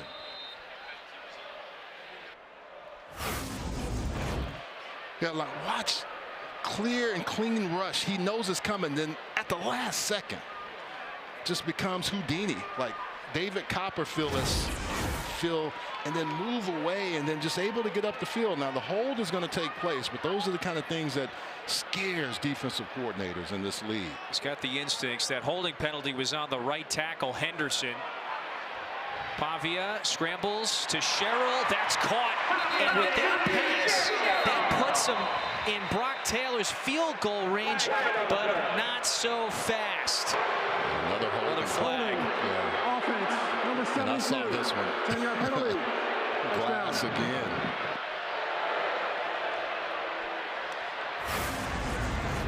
He's just going to grab. He has a speed rusher on him. Oh, yeah. And then he just takes him down. Mylan Bowen says, man, I felt like that was WWE more than football. Again, the only mistakes, if you will, for Vanderbilt today is a handful of penalties. They've actually commit more penalties than Charleston Southern. And so that is 2 back-breaking holding penalties on consecutive plays, it's a double whammy because you get backed up 20 yards, but then you lose the time as well. You got 11 seconds now. And after both of those near completions, they would have been in the red zone on the first one, and they would have definitely been in Brock Taylor's field goal range if the prior play had stood, but they're both wiped out. One of the things you have to really understand in pass protection is what you have coming after you. And what they're doing is they're putting down fast rushers. And Henderson and Glass both got caught where they're trying to get those guys instead of just stoning them at the wall, at the line, and then allowing everything to take place. So this is a 1st and 30. You rarely see that. So this was the near touchdown pass to Hoskins. You can see the elusive abilities, and falling away that time he hits Hoskins. And nobody around him. The very rare 1st and 30. You see 1st and 20 from time to time, but consecutive holding penalties has him backed up. Over the middle, it's Stowers out across midfield, and they're going to have time to clock it. This will be really close. That's going to be the end of the first half. I think the clock hit all zeros before they could get there and spike it. Nevertheless, Charles, it's a 28-0 Vanderbilt advantage and more than 350 yards of total offense. The most in a first half of a game in at least 20 years. Yeah, the only thing they would say as a negative is the holding penalties and the things like that, but pretty clean first half for this offensive line and offensive and defensive unit. Well, and there it is right there. You see the most since 2015, rather. So, halftime reports coming up. We'll step aside. Vandy up big after one half.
Welcome into the SEC Halftime Report. Dari, Doring, and Watson. I want to run through the early part of the day. And, of course, we've been talking all offseason about that Massive matchup. Arch Manning, the guy in Austin. No more Quinn Ewers. First road start ever at Ohio State. Lee Corso's final college game day. Picked the headgear he picked the first time he did a headgear pick. Ohio State up 7-0 early, guys. Arch Manning stuffed on the sneak on 4th and goal. Texas trying to get on the board. Arch can't hit Parker Livingston on 4th down. Sorry, 2 red zone stops there for Ohio State's defense. Thwarted probably the 2 best drives that Texas had to that point in the game. And then Arch to go. The touchdown pass for Arch. Really his shining moment, it would seem, in this game. Arch, one more chance here. He finds Jack Endries. Good looking throw there. Yeah, way to hold on to the football. 30-yard gain, 4 plays later. Arch again somehow finds Endries, but he's short.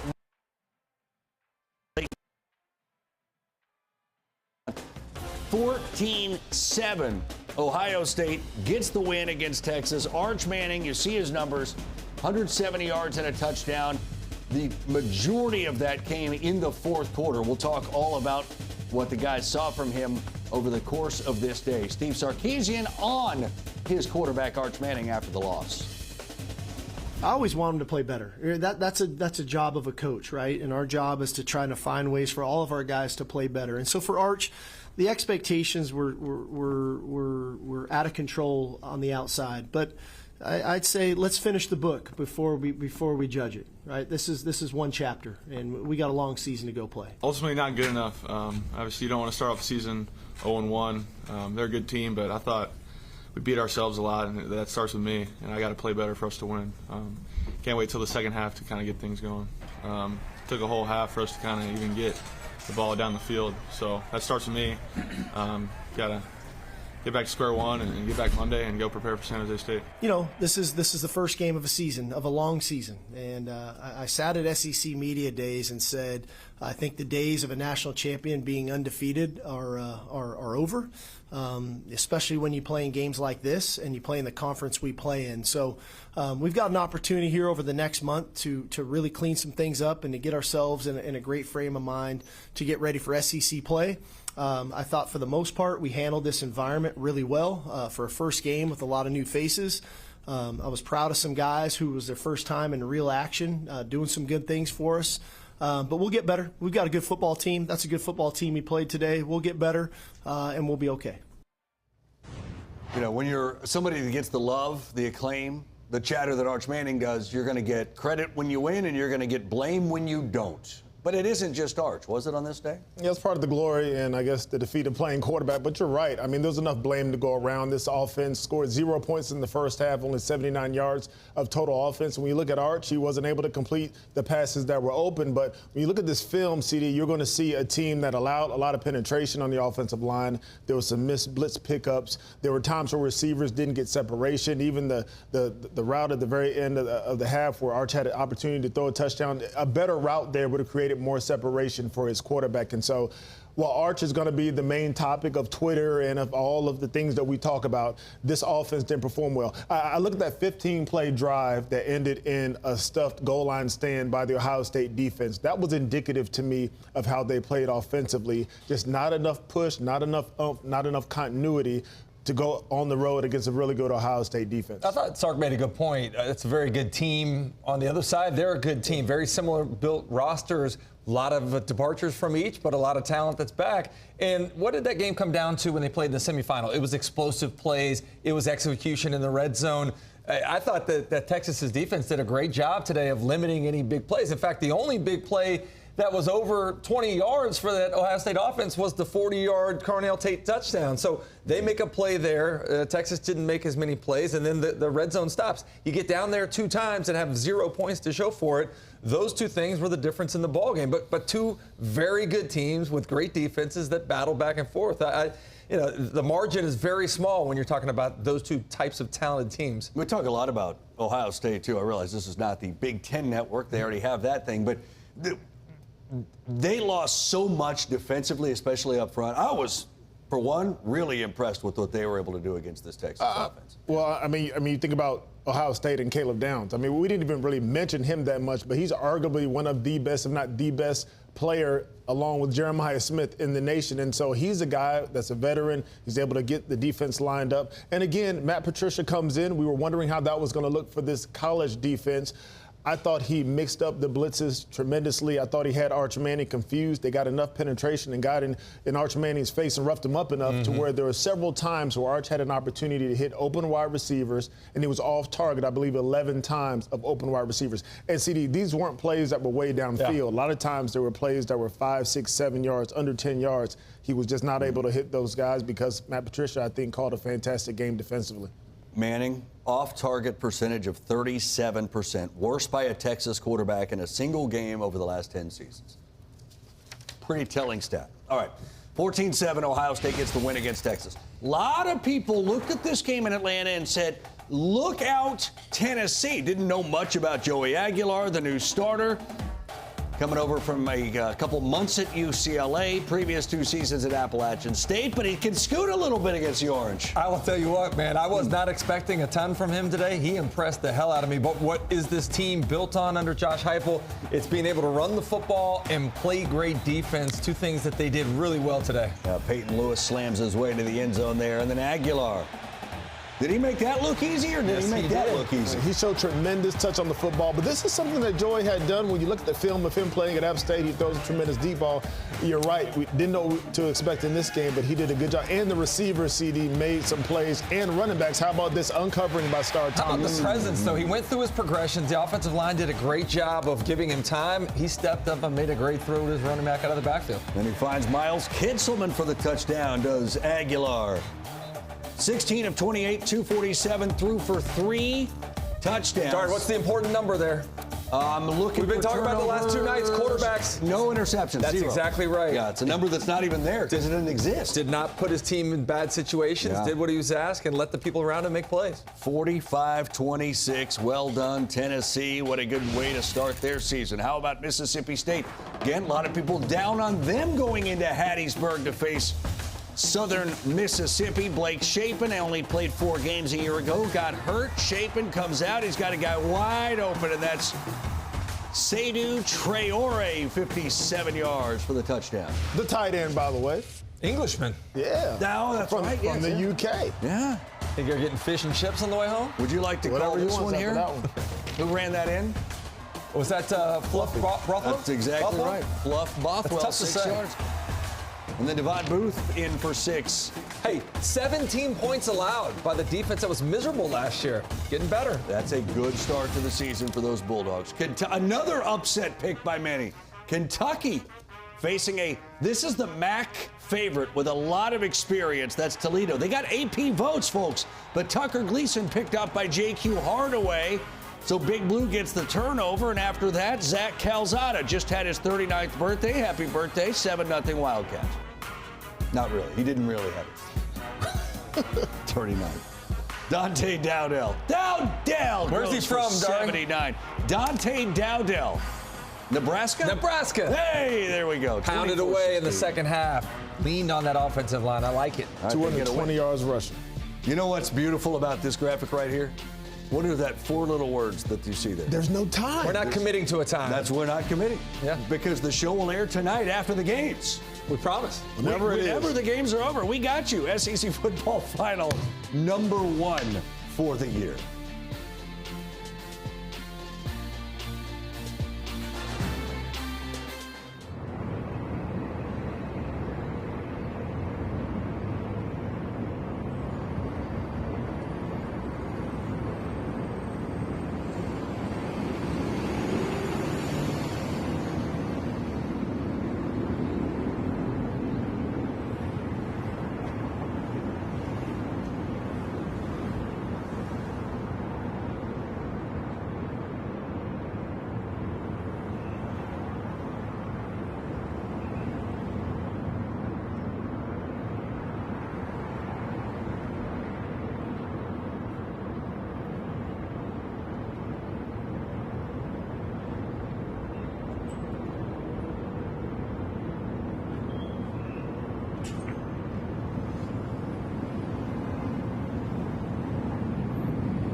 halftime in the vibrant city of Nashville. 28-0 lead for Vanderbilt over Charleston Southern in their season opener.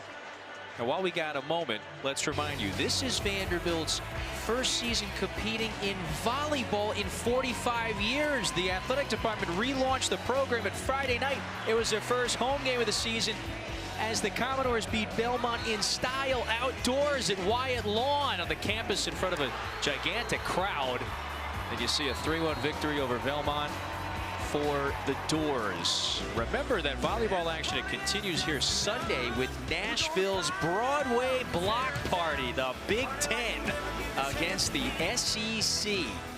Some signature matchups include #1 Nebraska and Kentucky at noon on ABC. Purdue and Tennessee follows on ESPN2. And then the Commodores are back in action against Illinois at 6 Eastern on SEC Network. Meanwhile, at First Bank Stadium, the second half is about to get rolling when we return, and the Commodores making a statement here in their opener.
You are watching the SEC on ESPN.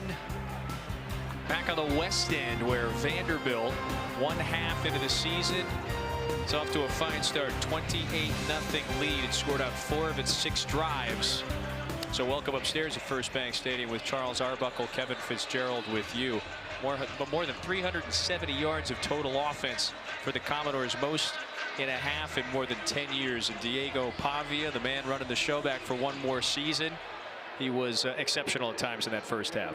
He worked on all the things that he wanted to get accomplished and then able to come out and do it. And that's when you feel really good about carrying over from last year, Kevin, especially staying in the pocket and finding different guys and getting his footwork corrected. Here's Eli Stowers with a great catch. Sherrill here on that timing throw. But I think this one here, also getting it out quickly to your weapons. But this touchdown throw and catch between he and Alexander is special. A super athletic catch over the back shoulder there for Cedric Alexander's second career receiving touchdown. So you see the numbers. Pavia only misfired 4 times. That's it. 270 yards through the air. Charles, we spoke with him yesterday. I think we found out very quickly that he had a whole lot of courage and moxie to him a year ago. And meeting with him yesterday, it feels like that has somehow even risen. The levels there, the confidence. We've been around, and you've done a lot of this stuff. I've played for a long time. I've been around a lot of guys. But it's one thing when people can sit down with you, and you can tell around the organization whether you talk to someone that's just not a walk-on or someone that's just a facilities person. He wants to know who people are. I think there's a certain thing that you see, this Diego Pavia mania. But in order for you to play well, you've got to have everybody believing in you as the quarterback, but you believing in them as well.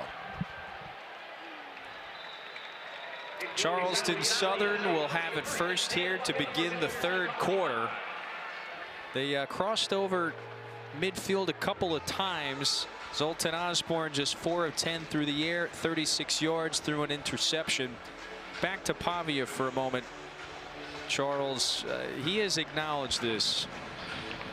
He thinks everybody, regardless of where he has been, they have got that edge. They've got that confidence. He feels good about his abilities to draw that out of people. He'll get himself in trouble. He knows it. And they also understand. Well, he said, Coach Lee has really helped me with some of that as well, understanding leadership even more. I like when he said that. Osborne rolling the pocket, flings it a little wide there to the backup tight end Nabanye Moore. And Brian Longwell is one of the stalwarts of that Vanderbilt defense, was there on the coverage. First time we've mentioned his name. He and Langston Patterson, a couple of the really reliable linebackers in the middle of that defense. They're really relying on different guys to make plays, and coverage is going to be one thing. You also want to make sure you bring some pressure when you have opportunities against a team that wants to throw the football. Only 2 first downs in that opening period for CSU. Brandon Mush on the ground for a fine gain. Height was there to knock him out of bounds. Brandon Mush, very young player for this Buccaneers offense, just a redshirt freshman. He's getting a lot of opportunities today. The beneficiary of staying healthy in camp. He really turned some heads in August camp for CSU. Yeah, like you said, they had a bevy of backs, but he's been the one that they were waiting to get back healthy and really getting effective in this offense. He picks up a block that time, and there's just not really much time at all for Osborne, who you can tell is just growing more and more frustrated by this incessant pressure. The latest from Zaylen Wood. So it will lead to the CSU punt. And Zaylen Wood with some nice pressure, and when you get it from the interior lineman like that, it just makes it difficult for a quarterback to set his feet and throw the football. I think all these guys on the defensive line listen to say, hey, we're not going to only have 26 sacks this year. They really feel like they have to do more and be more disruptive. Yeah, they were in the bottom 3rd of the SEC in that category. So is Height going to have an opportunity to return one here? That is another really fine punt from the strong leg Gilbert Brown. Good coverage that time for CSU. So Height has been held in check.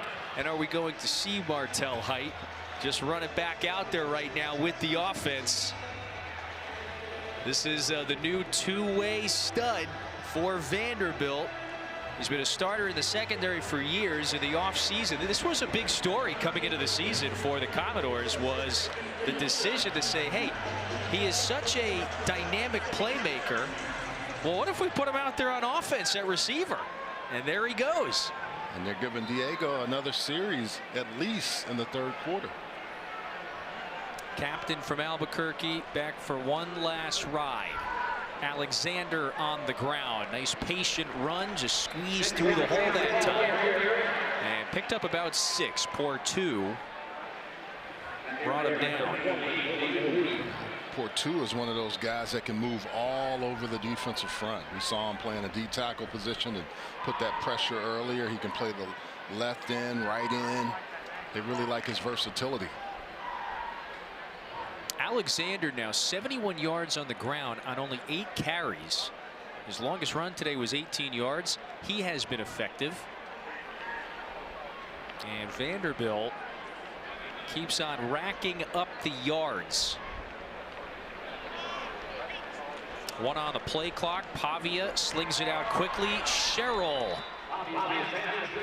He's got enough for the first down. And Hancock, you saw come in on the tackle, lost his helmet, so he's got to sit out for 1 play. He came flying up. Helmet just flies off his head. Sherrill, 1 catch in 24 straight games coming into today. He had a touchdown earlier, so make that 25 straight games. You know, his development this year now as an older returning starter in that receiver core is going to be pretty pivotal for how big of a step this team does take forward this year. Everybody on that roster thinks they are poised for more than they accomplished a year ago. He was also coached by Trent Dilfer in high school. Right down the road here. That's right, at Lipscomb Academy. Cedric Alexander, just you talk about just a reliable guy. Look at White, Jordan White hit him on the head. I mean, you can just tell. Everybody talks about Diego, but I think you have to have the unsung captains too. And I like Cedric Alexander. Every time I watch him on film, I just have a better appreciation for all the things that he can do in this offense. It's very encouraging when you have a veteran and productive veteran back at just about every position. That's what Vandy's got this year, going for it. Pavia gets it away just before getting sacked. And Richie Hoskins drags a couple of men with him. Chandler Perry, a handful. Chandler Perry, 13, put that pressure on him, but he was still able to get the ball out. That was the one stat that they kept talking about. In 21 scrambles last year, Diego Pavia had 9 or 10 touchdowns. I mean, anytime he got out the pocket, that's where you have to worry. When he plays off schedule is when he becomes even more effective. 3rd and 4. Vanderbilt's got to get to the 48. They wind that play clock down again. And they didn't snap it in time, though. Everybody was ready to go, but Jordan White, the center, he was a half a beat late. And so they were playing with fire a little too much on that sequence. 3rd down. Now it's 3rd and 9. Watch White, the center. Yeah, everybody was going, but Jordan. Jordan was still wasn't quite there. And he's like, I know, my bad. It was on me. You know, he is one of those first-year Commodores along the offensive line that we highlighted before. They were very intentional about not just retooling the line, but adding a whole lot of size and experience. Charles, they brought in 7 portal ads just on the line alone, so they got to get 9 yards here. Pavia hit as he was thrown, and it's incomplete. And you see the excitement coming from that Charleston Southern sideline. That's a positive defensive stop there for the Bucks. He was trying to get it to Cole Spence, the backup tight end, and the tight end when they're in 12 personnel. Just couldn't get that ball out. So it's going to be the 2nd punt of the day for Nick Haberer. 46-yard punt. Last time he was out there, just gets it away. And this one sends the return man way back. Inside, is it going to be inside the 5? Yeah, they're going to spot him at the 5-yard line. Kendall was nearly knocked backward into the end zone that time. 56-yard punt for the Aussie from Sunshine Coast. Broadway alive tonight.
Bank Stadium has been rocking an announced sellout crowd of around 35,000 here for the season opener. Vanderbilt with the 28-0 lead. They have pitched the shutout to this point. And look where the visiting Charleston Southern Buccaneers are. They are backed up at their 5-yard line. Zoltan Osborne, remember, that's the redshirt sophomore from Charleston. Takes that snap under center, and a whole lot of pressure again from that Vanderbilt defensive line. Nothing really there for Tyson Greenway. He lost some yards on the play. That's Longwell who came flying in. It's awful hard if you're a running back or anybody where you're getting tackled in the backfield before you even have a chance. Longwell was so quick there. He and Langston Patterson, Ryan Cowan, those guys at the linebacker position just do a really nice job of getting after it. Clark Lee has acknowledged this a number of times. That linebacker group is unequivocally the deepest that he has coached in his 5 years here. They got some room on the right side of the line. Greenwade picks a handful back up, so it will be 3rd and about 8.5. The one good thing there is the Bang Moore was able to come off and have a nice block on Langston Patterson, and that allowed Greenwade a chance to find some yards.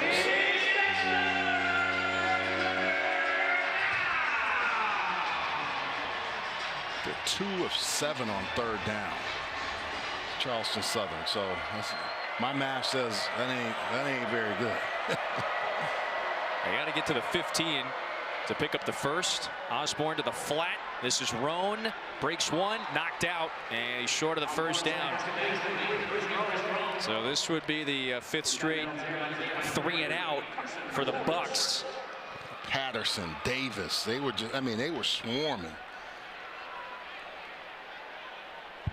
That is the major advantage that we all expected Vanderbilt to have in this game, just that physicality advantage. Yeah, they're playing fast tonight. And that's what, you know, sometimes when you play a team and you play down to a level, you don't play fast. They're playing fast. It just looks like, hey, this is what we do. And if they can continue that, that's what helps them. That's a rare, uncharacteristic shank from Gilbert Brown. There was a lot of pressure bearing down on him. Vanderbilt is going to take over at the 21. 4. Oh, man, 11 yards.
And the man of the hour, the great Lee Corso. And you've got one last headgear to make. This is one of the easiest picks I've ever made. Give me my first love.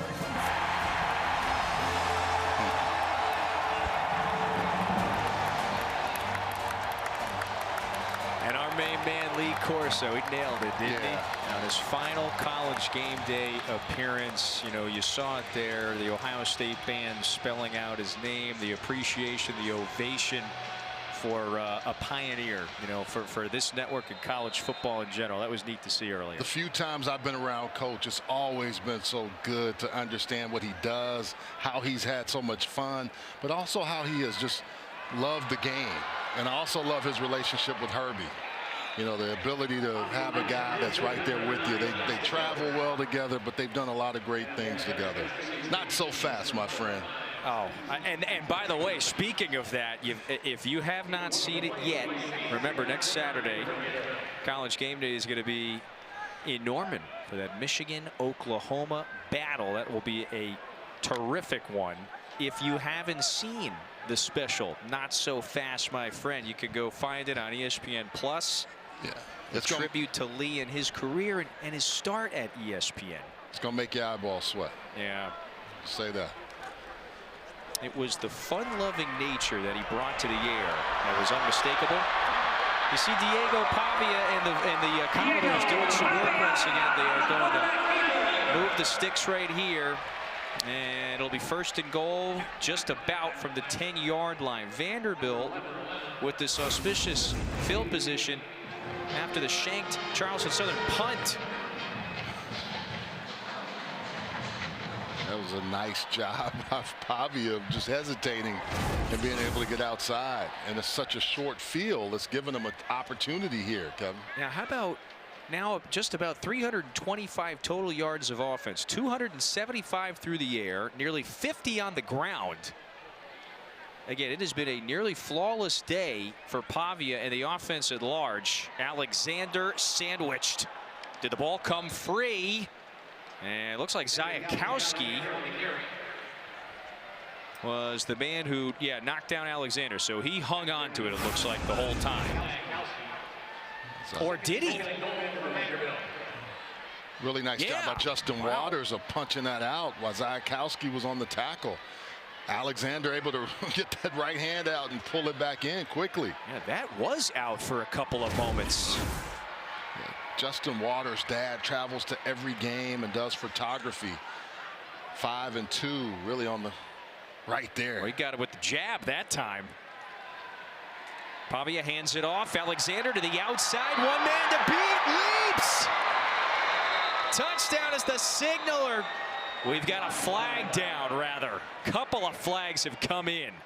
Well, it looked like the umpire on the far side was starting to put his hands up, but it's a holding penalty. Number 72, 10-yard penalty. Second down. So that is several holding penalties today for Vanderbilt, and you know that's going to be an area of focus this upcoming week. Well, you can see it, 72 on the edge, no coverage, usually with the tight end on the outside, and he just Glass just grabs his guy and doesn't let him go. That's 4 holding penalties now on the Vanderbilt offensive line. Again, if we're nitpicking, that really is the one area of concern today for the Commodores that have been in control in just about every facet of the game. So it's second and goal way back at the 19. Pavia lobs it. There comes a flag. Was there some contact in the secondary there? That's Avery Dixon on the coverage. Pass interference. Defense, number 6. 15-yard penalty. Automatic. First down. Eli Stowers did a nice job of selling it also. A little bit of acting, but he was held. Avery Dixon grabs him, and he just he knew he wasn't going to get to the spot where the ball was going.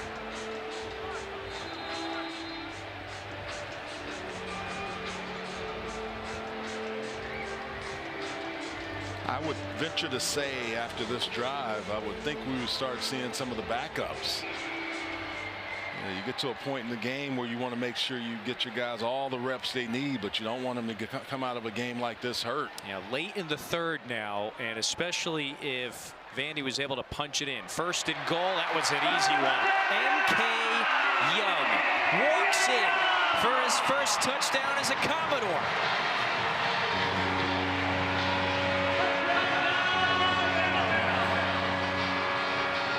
What did Tim Beck say about MK? He said, man, remember when we beat Auburn? We gave him the ball consecutive times. He said he's rounding back into form, working the rust off. Really excited to have him as a 1-2 punch with Cedric Alexander. He shot out of like a cannon out of there on that one. The middle of the field just opened up there for him. First time on the field, on the football field, that is, for M.K. Young. The New Mexico State transfer had to sit out last season, and he finds the end zone in the season opener.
There's the senior offensive advisor on this Vanderbilt staff, the longtime head coach for many, many years at many programs, Jerry Kill. He had some words, by the way, Charles, for his offensive lineman there, his left tackle, Isaiah Glass, in the break. He's getting on him a little bit, and that's what Coach Kill, one of those guys that loves getting in the offensive line, offensive play. But I think the other thing he does is he really helps his program with Clark Lee and being a sounding board for all of his experience. Clark Lee, this opportunity at his alma mater. He's 5 years now in as a head coach. It's his first head coaching opportunity, and he added Jerry Kill to the staff last year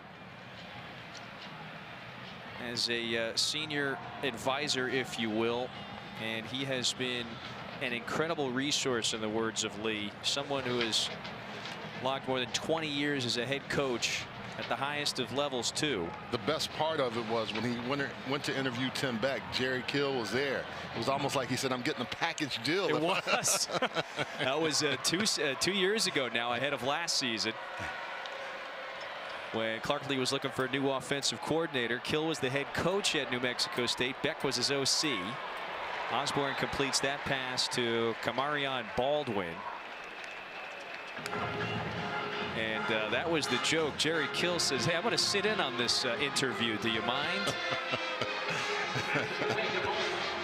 But I think when you have a guy that has had so much and been around the game, has built programs, kind of knows how all those things you have to avoid, and what you, he says he's been a good person for me to say when I need to back off or when I need to do this. It's just he has it's his intuition for him because he's done it for so long. Those two really balance each other out. Baldwin, he is the young tailback. He's getting some opportunities here late in the third quarter. Carson Lawrence springs him, but that's after a first down pickup.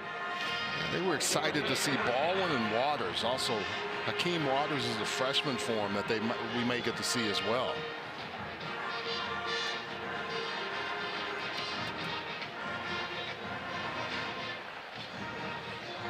This is one of those things where you're trying to find something to work, you know. Seth Strickland and his staff, along with Zoltan Osborne, trying to get some positive momentum, get a first down. Now, how can we stack those? And that's their first since the opening quarter, so that's got to feel good. No gain on the play. That was Baldwin again, and Fontenette. It was good talking to Fontenette. It reminded me of my hometown. I'm from Missouri City. Went to Willow Ridge, and we used to play Brazosport, so that's where he's from, in Freeport, Texas.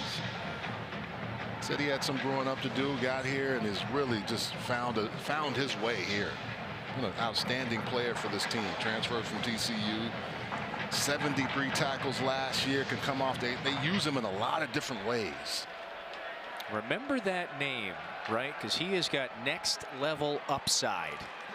That's the one area he's upset with himself. He said, I got to be better coming off the edge in open field. And as soon as we give him some praise, watch number 2 on your edge, coming off the left side of your screen. He has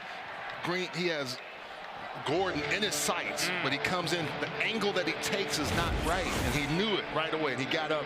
But those are the things that he said, I'm going to keep working on. I got to be better in open field. So right there, that's more about the angle you take. Yeah, because he's coming in so hard. If he stays on his outside shoulder, he has help from the inside and knows he can't get him. He was going at the angle, and he was going so fast that he can't stop. It's going to be one of the premier defensive players First charge, timeout. for this Vandy defense. Timeout, 3rd and 3 for the Bucks. 2:52 to go in this third quarter. The offense, of course, has gotten a lot of attention. Oh, by the way, the defense pitching a shutout to this point.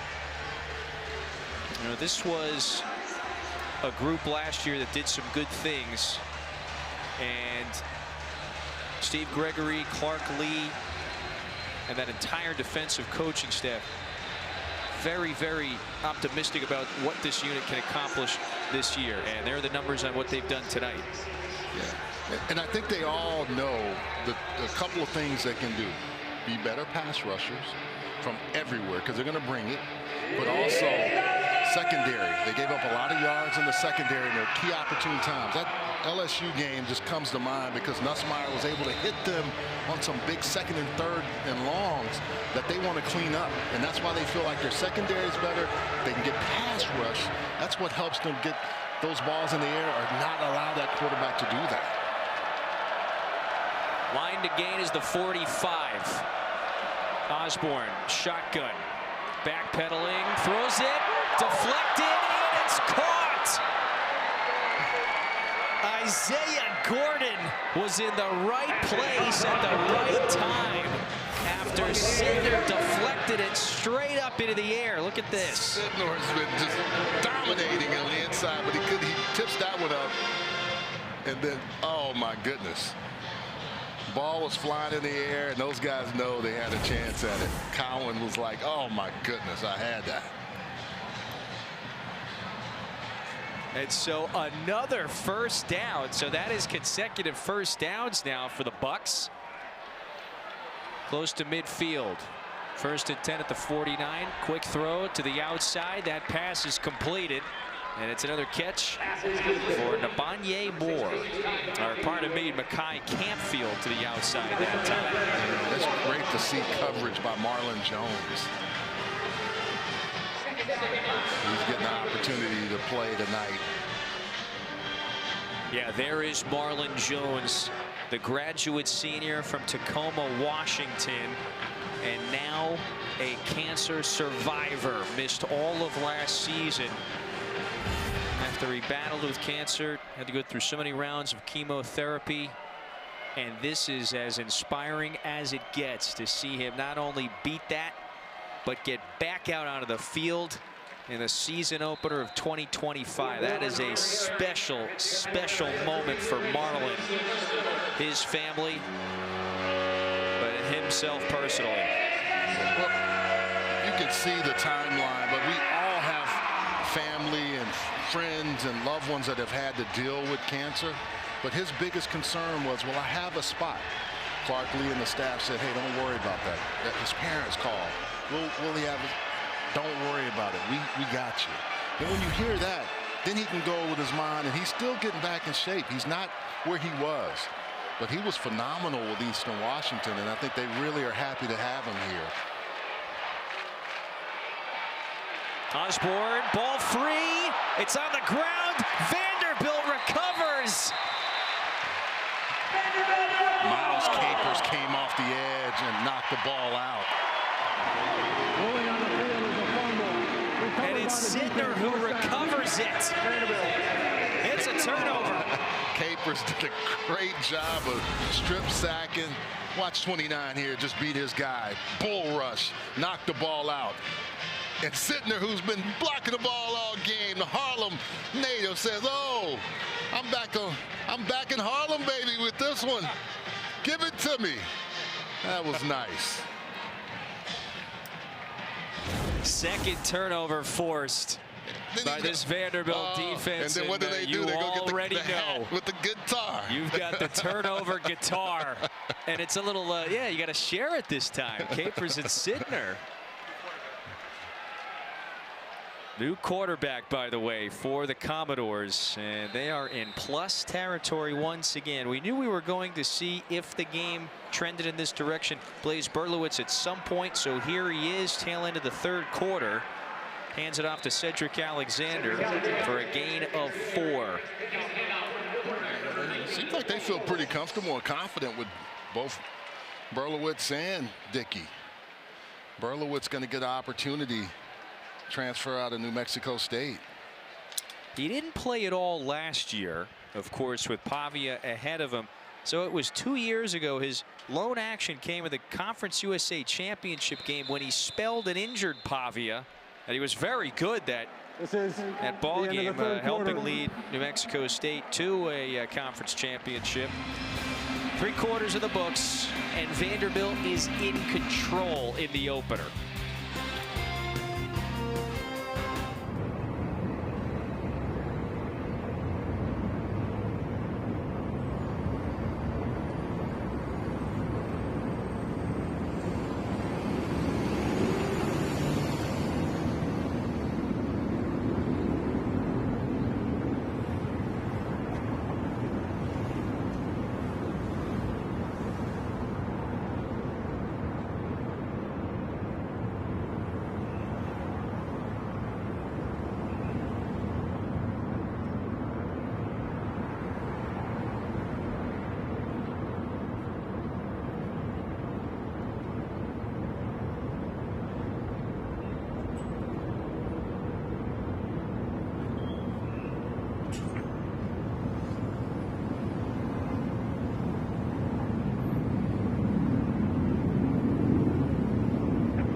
You are watching the SEC on ESPN. A few miles away from the Cumberland River in Nashville.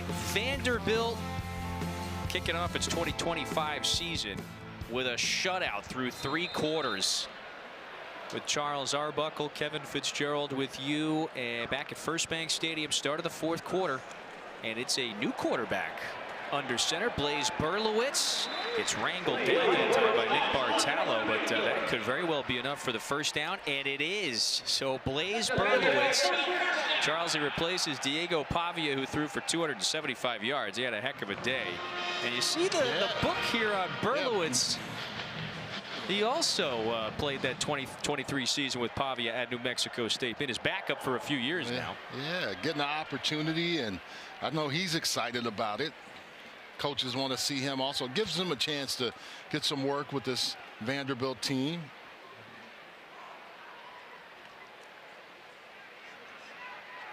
That's Richardson who takes the handoff that time. Richardson had a really impactful first half. He's actually led the way with 5 catches for all Vandy receivers, 74 yards through the air as well. I mean, as soon as he gets the ball, Kevin, he's at another gear. You know, they have 2 guys now in this offense that they can utilize in those jet sweeps. Trey Richardson and Caleb Barnett, the 81. We're going to see a lot of that out of this offense this year. We saw them they were on display very quickly. Barnett had the first half touchdown.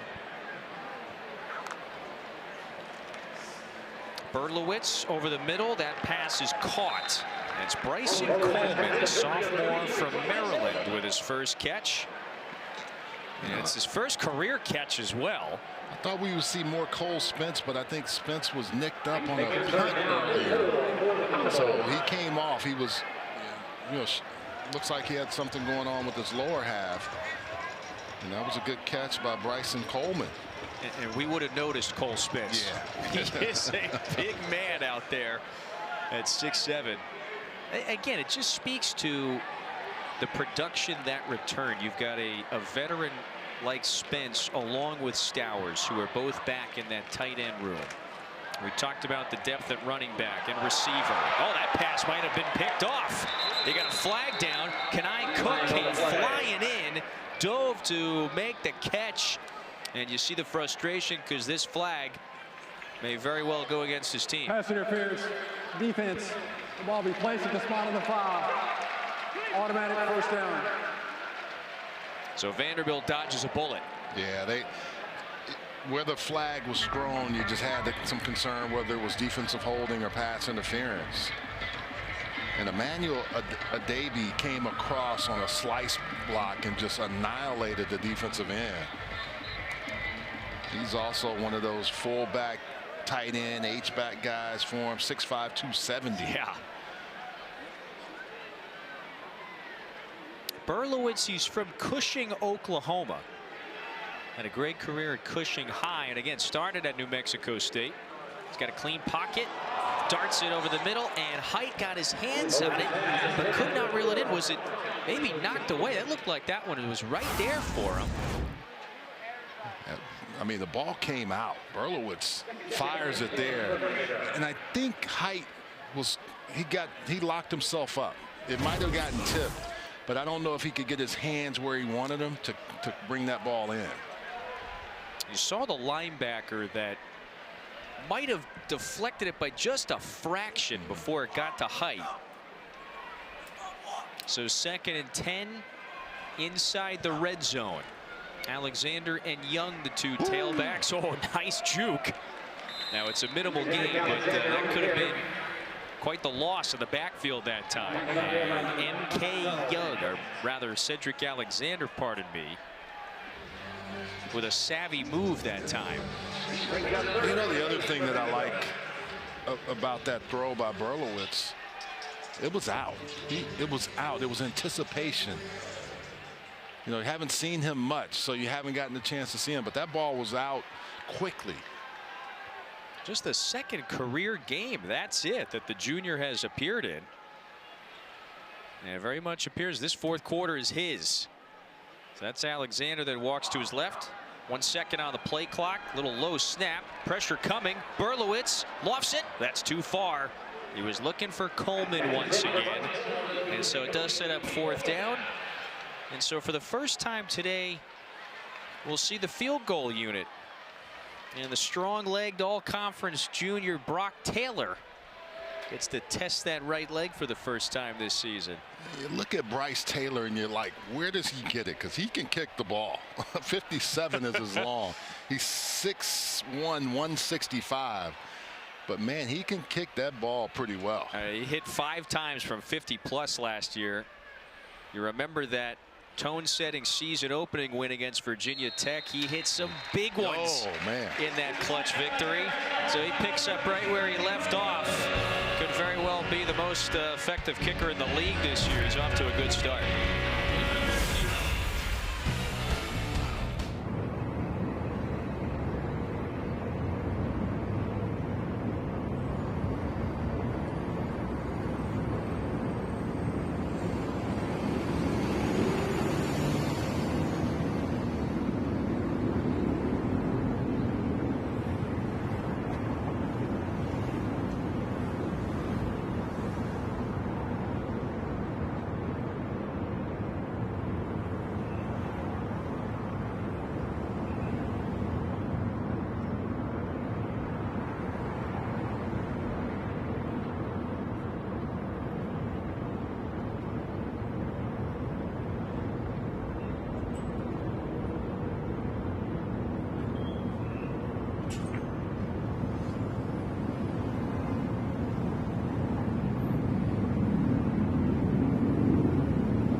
Charles, there was a whole lot of anticipation leading up to this season opener for Vanderbilt. In a lot of ways, you could say the intrigue, the excitement, the expectation, it hasn't been this high in more than a decade since those James Franklin years. Remember, they went to a couple of bowls back-to-back, couple of 9-win seasons.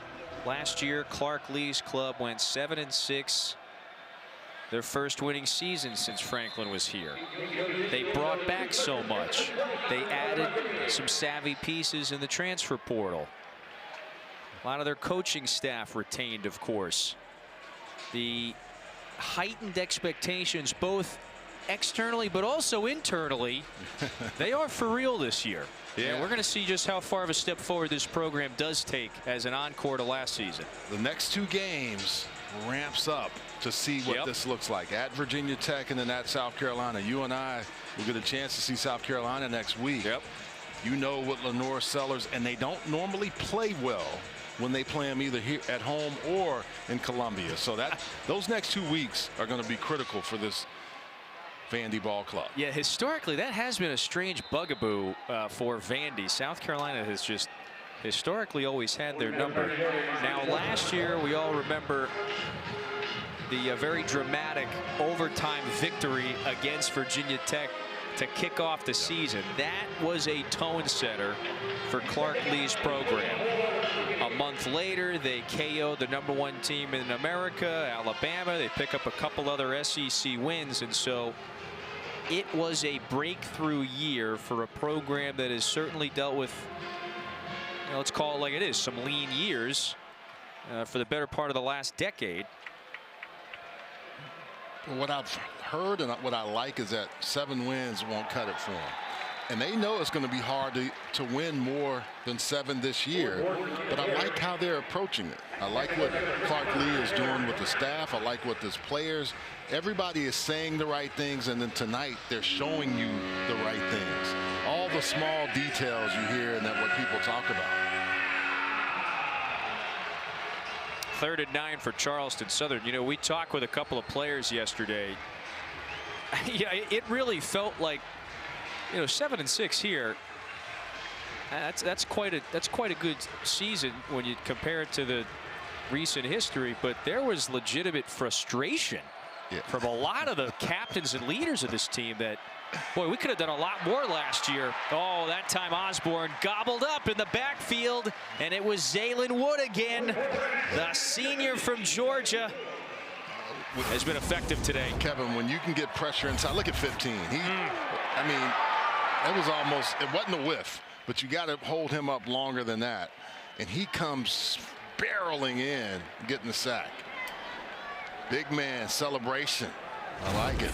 A couple of sacks for the Vanderbilt front. Remember, they picked a pass off in the first half. That was C.J. Hurd. And then the forced fumble earlier this period. Gilbert Brown, the exquisite punter, just got that one away. Out of bounds it goes. 9:28 to go in the 4th. Vanderbilt in charge.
The defining moment of that breakthrough season last year for Vanderbilt was unequivocally their first weekend of October battle against the #1 ranked team in America. That was Alabama. Diego Pavia wound up throwing for 252 yards and a couple of touchdowns, and he bested Jalen Milroe. Vandy with its first ever win against a top-ranked opponent in the AP poll, and down went the goalposts. Charles, they went for a little ride down Broadway Street. Down Broadway to Cumberland River. Yeah, I remember that.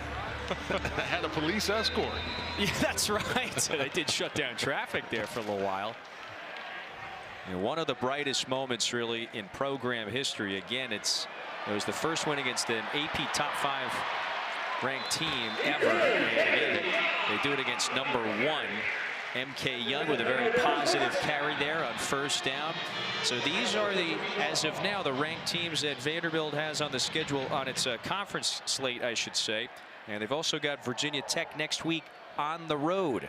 How much will Texas drop after being number 1 and losing to Ohio State? Those are the interesting things. How when you come in with preseason poll rankings, you just never know how things are going to shake out week 2, week 3. I think that really starts to tell you where teams should be ranked and how they're going to play.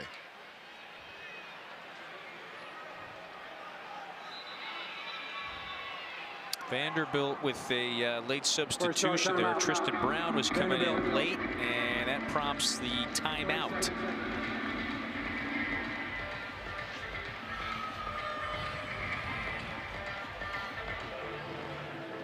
When you have the schedule that you have in the road games, especially in conference, at South Carolina, at Alabama, at Texas, at Tennessee, you got to do everything the right way. All the little fine details become super important. Alabama's going to be salty no matter when you play them, but for them to lose to Florida State today, that wasn't a good look for them, and it wasn't a good thing for them right out of the gate. Yeah, there were some concerning elements in that game. We were just looking them up. Florida State played really well too. I mean, sure. Early on, I thought Alabama looked good with Ty Simpson, but they struggled down the stretch. They gave up 230 yards on the ground. That's a lot. And they were also penalized 8 times. That's too many. So those are the 2 most notable outcomes for the premier, if you want to label them that at this point, SEC teams. Alabama and Texas losing those. I mean, these are heavyweight bouts right out of the chute. And I'm okay. Ohio State lost a lot on defense, but they're still good defensively. But I don't understand for the life of me why you keep going for it on 4th down when you're not getting a lot of push. You didn't run against them well in the playoff game, and you didn't do it again today. It just did. Arch missed on a lot of passes too. He has to continue to get better there. There was like 11 passes that he should have made that were just misses by him.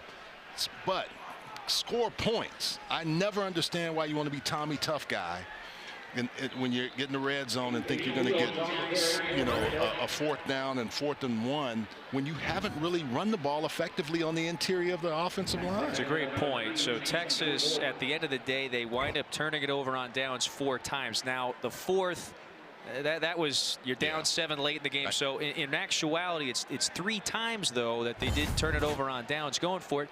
And the one instance at the goal line there. Points gives you any kind. I mean, in that game like that, points a premium. I know analytics say one thing, and I'll go to my grave just saying sometimes you got to play smart ball instead of analytic ball. Oh, there's a big opening here for Jemizel Lassiter. Did he get there? Touchdown, Vanderbilt. A 35-yard touchdown run for the sophomore from Providence. His first ever carry is a touchdown. And the beauty of it is he hit the hole and he was going to look. Great blocking there. Everything blocked up. Black jerseys on white. And then he said, I see it. I see it. I see it. And watch right here. Oh, my goodness. Nice play by the young man Lassiter. It's coming right at you. Yeah. Look out. Ow, brick house. How about that? So Lassiter, again, didn't appear at any games last year. No carries. And his first carry of his career, he takes it to the house. He's set quite a high bar now. Hey, Mom, did you see my touchdown? I got the first touchdown of my college career, and it was 40-something yards. Oh, my goodness, Mom. Did you see it?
Jamizel Lassiter, the sophomore from Providence, getting some love on the sideline. He was on the elevator. Look at everybody, coaches, players. I think I was trying to strip the ball from him, and he's like, no. He said, I'm not letting you do this. Talk about setting the bar high. Yeah. Your first career carry is a 35-yard touchdown run. Now, he was one of the better prospects coming out of the in the state of Rhode Island coming out last year, and that was really neat to just watch the respect that he received from just about everybody on the sideline there. They're still giving him love. I mean, that's you love to see that. People can talk about culture and we were family and we're a close team. But when you have a guy like that that hasn't had a chance to play a whole lot, gets a touchdown, everybody just rallies around that. It just feels like everyone on that Vanderbilt side, they are aligned and they're moving in the right direction. Nice start, by the way, for Jared Eccles, the redshirt freshman, just replaced Zoltan Osborne. And that is a first down strike on his first career pass attempt. So the Ellenwood, Georgia native is now out there running the offense for Charleston Southern, getting some opportunities, of course, in a very lopsided game. And Kevin, what was he doing? Boot action, getting out of the pocket, so this rush couldn't get to you, and threw it on a nice rope. Eccles completed it there to Jamil Bishop, his second catch. There's only 2 CSU Bucks with multiple catch days today. That's Bishop and Roan back on the ground. And Vandy sandwiched him. And brought down Isaiah Gordon after a short gain of 2. Mark Gordon is another guy that they really like in that backfield. Want to see more from him. They had so many of their guys hurt in fall camp and just trying to get them back healthy.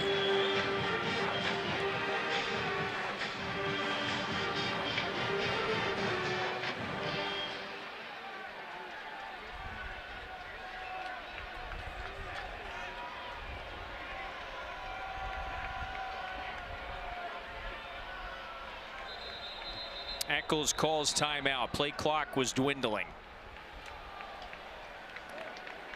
Before the delay of game.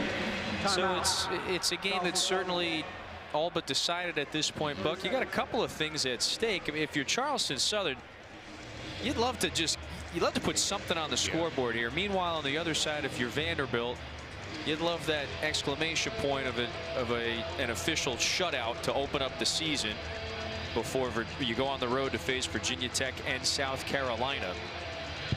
Again, it's just going back to the point that we were talking about before. This Vanderbilt team, the breakthrough season, relatively speaking, last year, the momentum heading into this season feels like everybody is aligned. Everybody's moving in the same direction.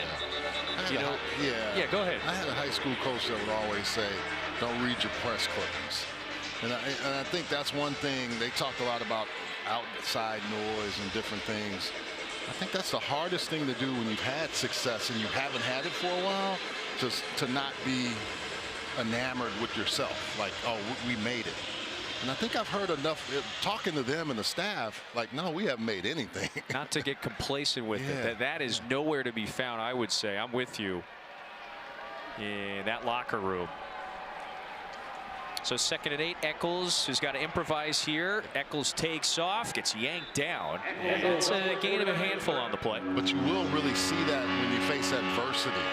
That's the key to it. Like, this is not a night where you're going to see the adversity. But if they get into a situation where they're down by 2 touchdowns or struggling to play well on offense or defense, do you stay to that? Do you stay true to that? You know, Clark Lee, every time you speak with the insightful, very intellectual 43-year-old, you're left wanting more. It's very philosophical. It is typical nature there. But he talks about culture. A lot of coaches, you hear the word, you kind of know what's going on. You don't feel the culture. It seems legitimate here. Eccles, deep ball down the sideline. And here comes the flag. Did look like Jalen Ruth bumped Bishop that time. Pass interference, defense, number 14, 15-yard penalty, automatic, first down. All right. Charleston Southern moving down the field. Yeah, Ruth was beat. Bishop does a good job of just coming back, forcing him to push him right there for that easy pass interference penalty. I want to get back to that point too. You know, you played on really good teams at UCLA. You know what a legitimate culture or strong culture is like. You see that strength and culture here with this program? What I see is that they have a lot of guys that know that they can play at a high level, and they push each other. And in order for you to get on the field, another penalty flag here. CSU, by the way, has used a third quarterback. That was Leck Powell who handed that one off that Personal time. foul, tripping, offense, number 71.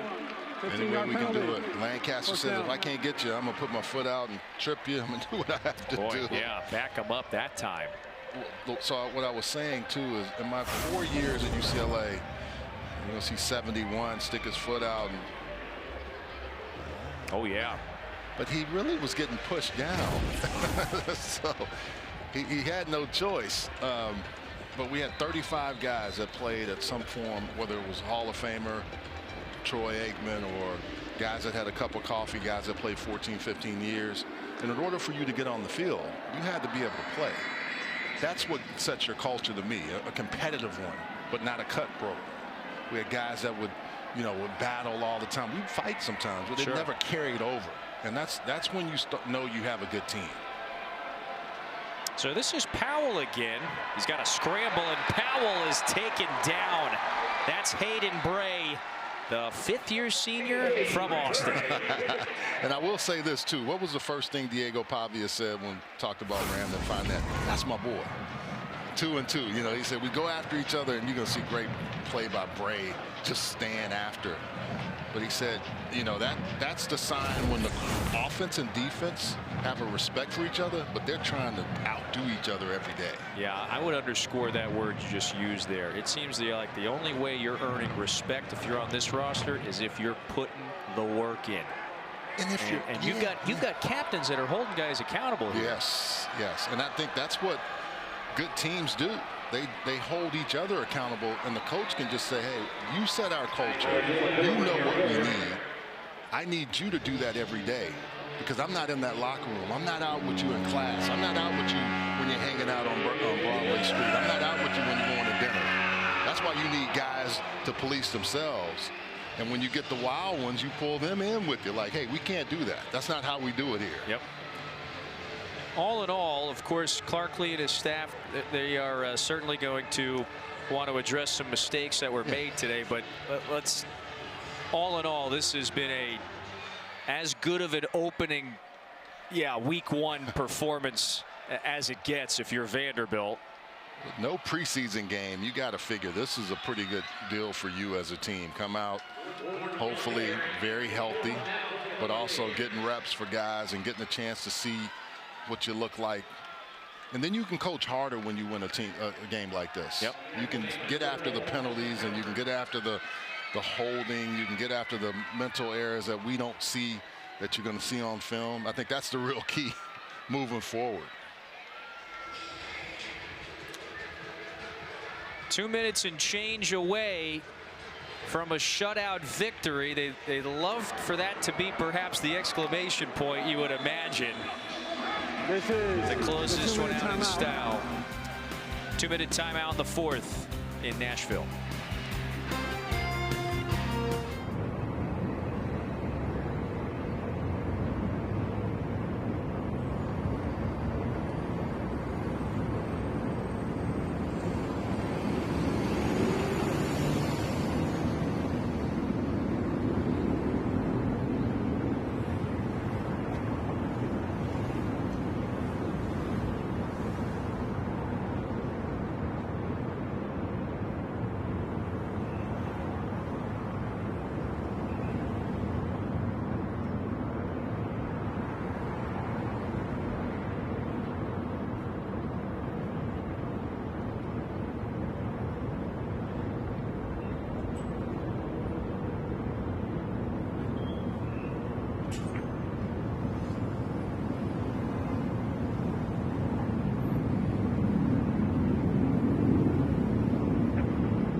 Vanderbilt is about to put the finishing touches on a Week 1 victory. There is their senior all-conference captain, Diego Pavia. It's all smiles after he went 20 out of 25 through the air, 275 passing yards, 3 touchdowns, 2 to play in this opener. Vanderbilt with the 45-0 lead. So this is a 4th down here. Lek Powell at quarterback, guns it. That pass is caught, and that's enough for the first down. So Charleston Southern, again, we mentioned before, only thing on the line here is whether or not they're going to get shut out. And they're trying to get on the scoreboard here. Hunter Green makes the catch. Yeah, they're battling. Hunter Green sits down and just makes a nice catch. They're not fighting. They're not quitting. Lek Powell from Carlisle, Pennsylvania. Last year he was at a Division II school in West Virginia. He was their starter. He was pretty productive. On the ground, back to Isaiah Gordon. Clock continues to roll inside of 90 seconds now. The new transfer rules, that's the one thing the FCS schools have to worry, and even some D2 schools have to worry if their guys play well, that they look at a P4 school. And then FCS schools have to figure out where they can replace guys. Yep.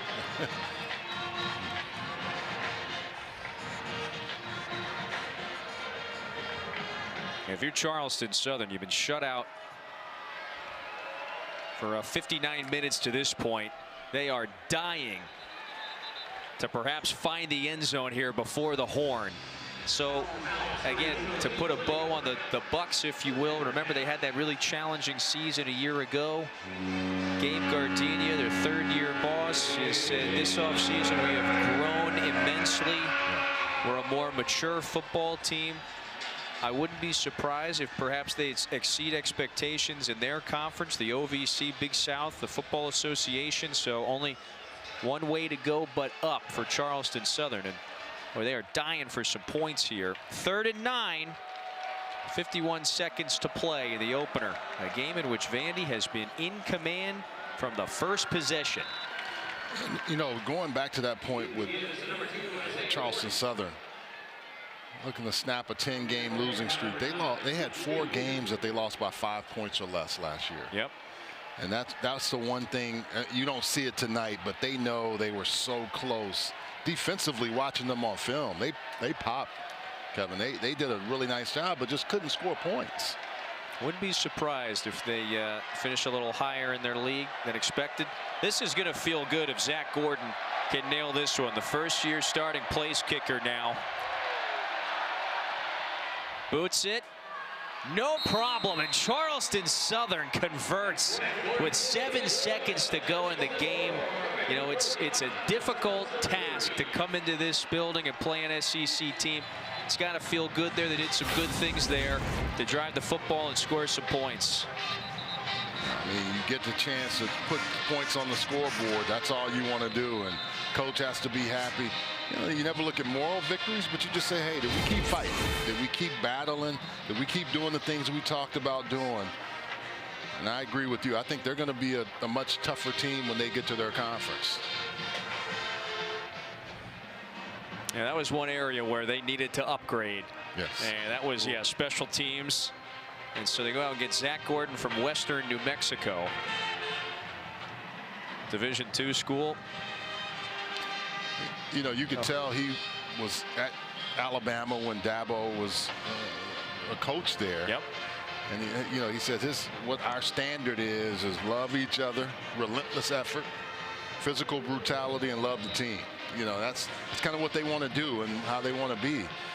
And it's hard to see that when you get beat, you know, 45-3 if the score stays the same. But I think the one thing that I like is that I saw a lot of fight out of this team. I saw some good things. Remember, this was a program 10 years ago. They were in the FCS playoffs, won a playoff game, won a couple of conference titles. That was when Jamie Chadwell was running the show, now at Liberty. They got some of those Coastal Carolina transfers that have kind of come through Jamie Chadwell's Coastal time. So Trey Richardson, by the way, He's going to return this one, and that might wipe off everything that's left on the clock. So that'll do it. This one has gone final. Vanderbilt overwhelming in a lot of ways. It's a 45-3 victory. And you see a couple of players getting chesty there after the final horn. They are broken up, and so the Commodores start this season 1-0. Charles, there was quite a bit of hype when Vanderbilt found out they were going to have Diego Pavia for another season. And he picked up where he left off a year ago tonight, didn't he? You asked, what can he do better? 20 or 25 doesn't hurt you. 275 yards, 3 touchdowns, but also just all the other intangibles that he brings to this team. And I think that's what you want to see. You got to have a really strong quarterback to make any kind of run. But a guy like Diego Pavia, when he just walks in the room and when he walks in the huddle, you know he means business. You're ready to play. In more ways than one, he pretty much altered the trajectory of this program after the season a year ago. And we will see just how high the ceiling will be for Vanderbilt in 2025. 8 drives for Pavia, and he led them to 5 scoring drives. 20 out of 25 through the air, 3 touchdowns. Alexander was great. Richardson, one of the first-year Commodores, was effective. So everybody was productive today in a Commodores win. Hope you enjoyed it. We certainly did. For Charles Arbuckle and our crew, I'm Kevin Fitzgerald saying good night from Nashville, where Vanderbilt starts 1-0.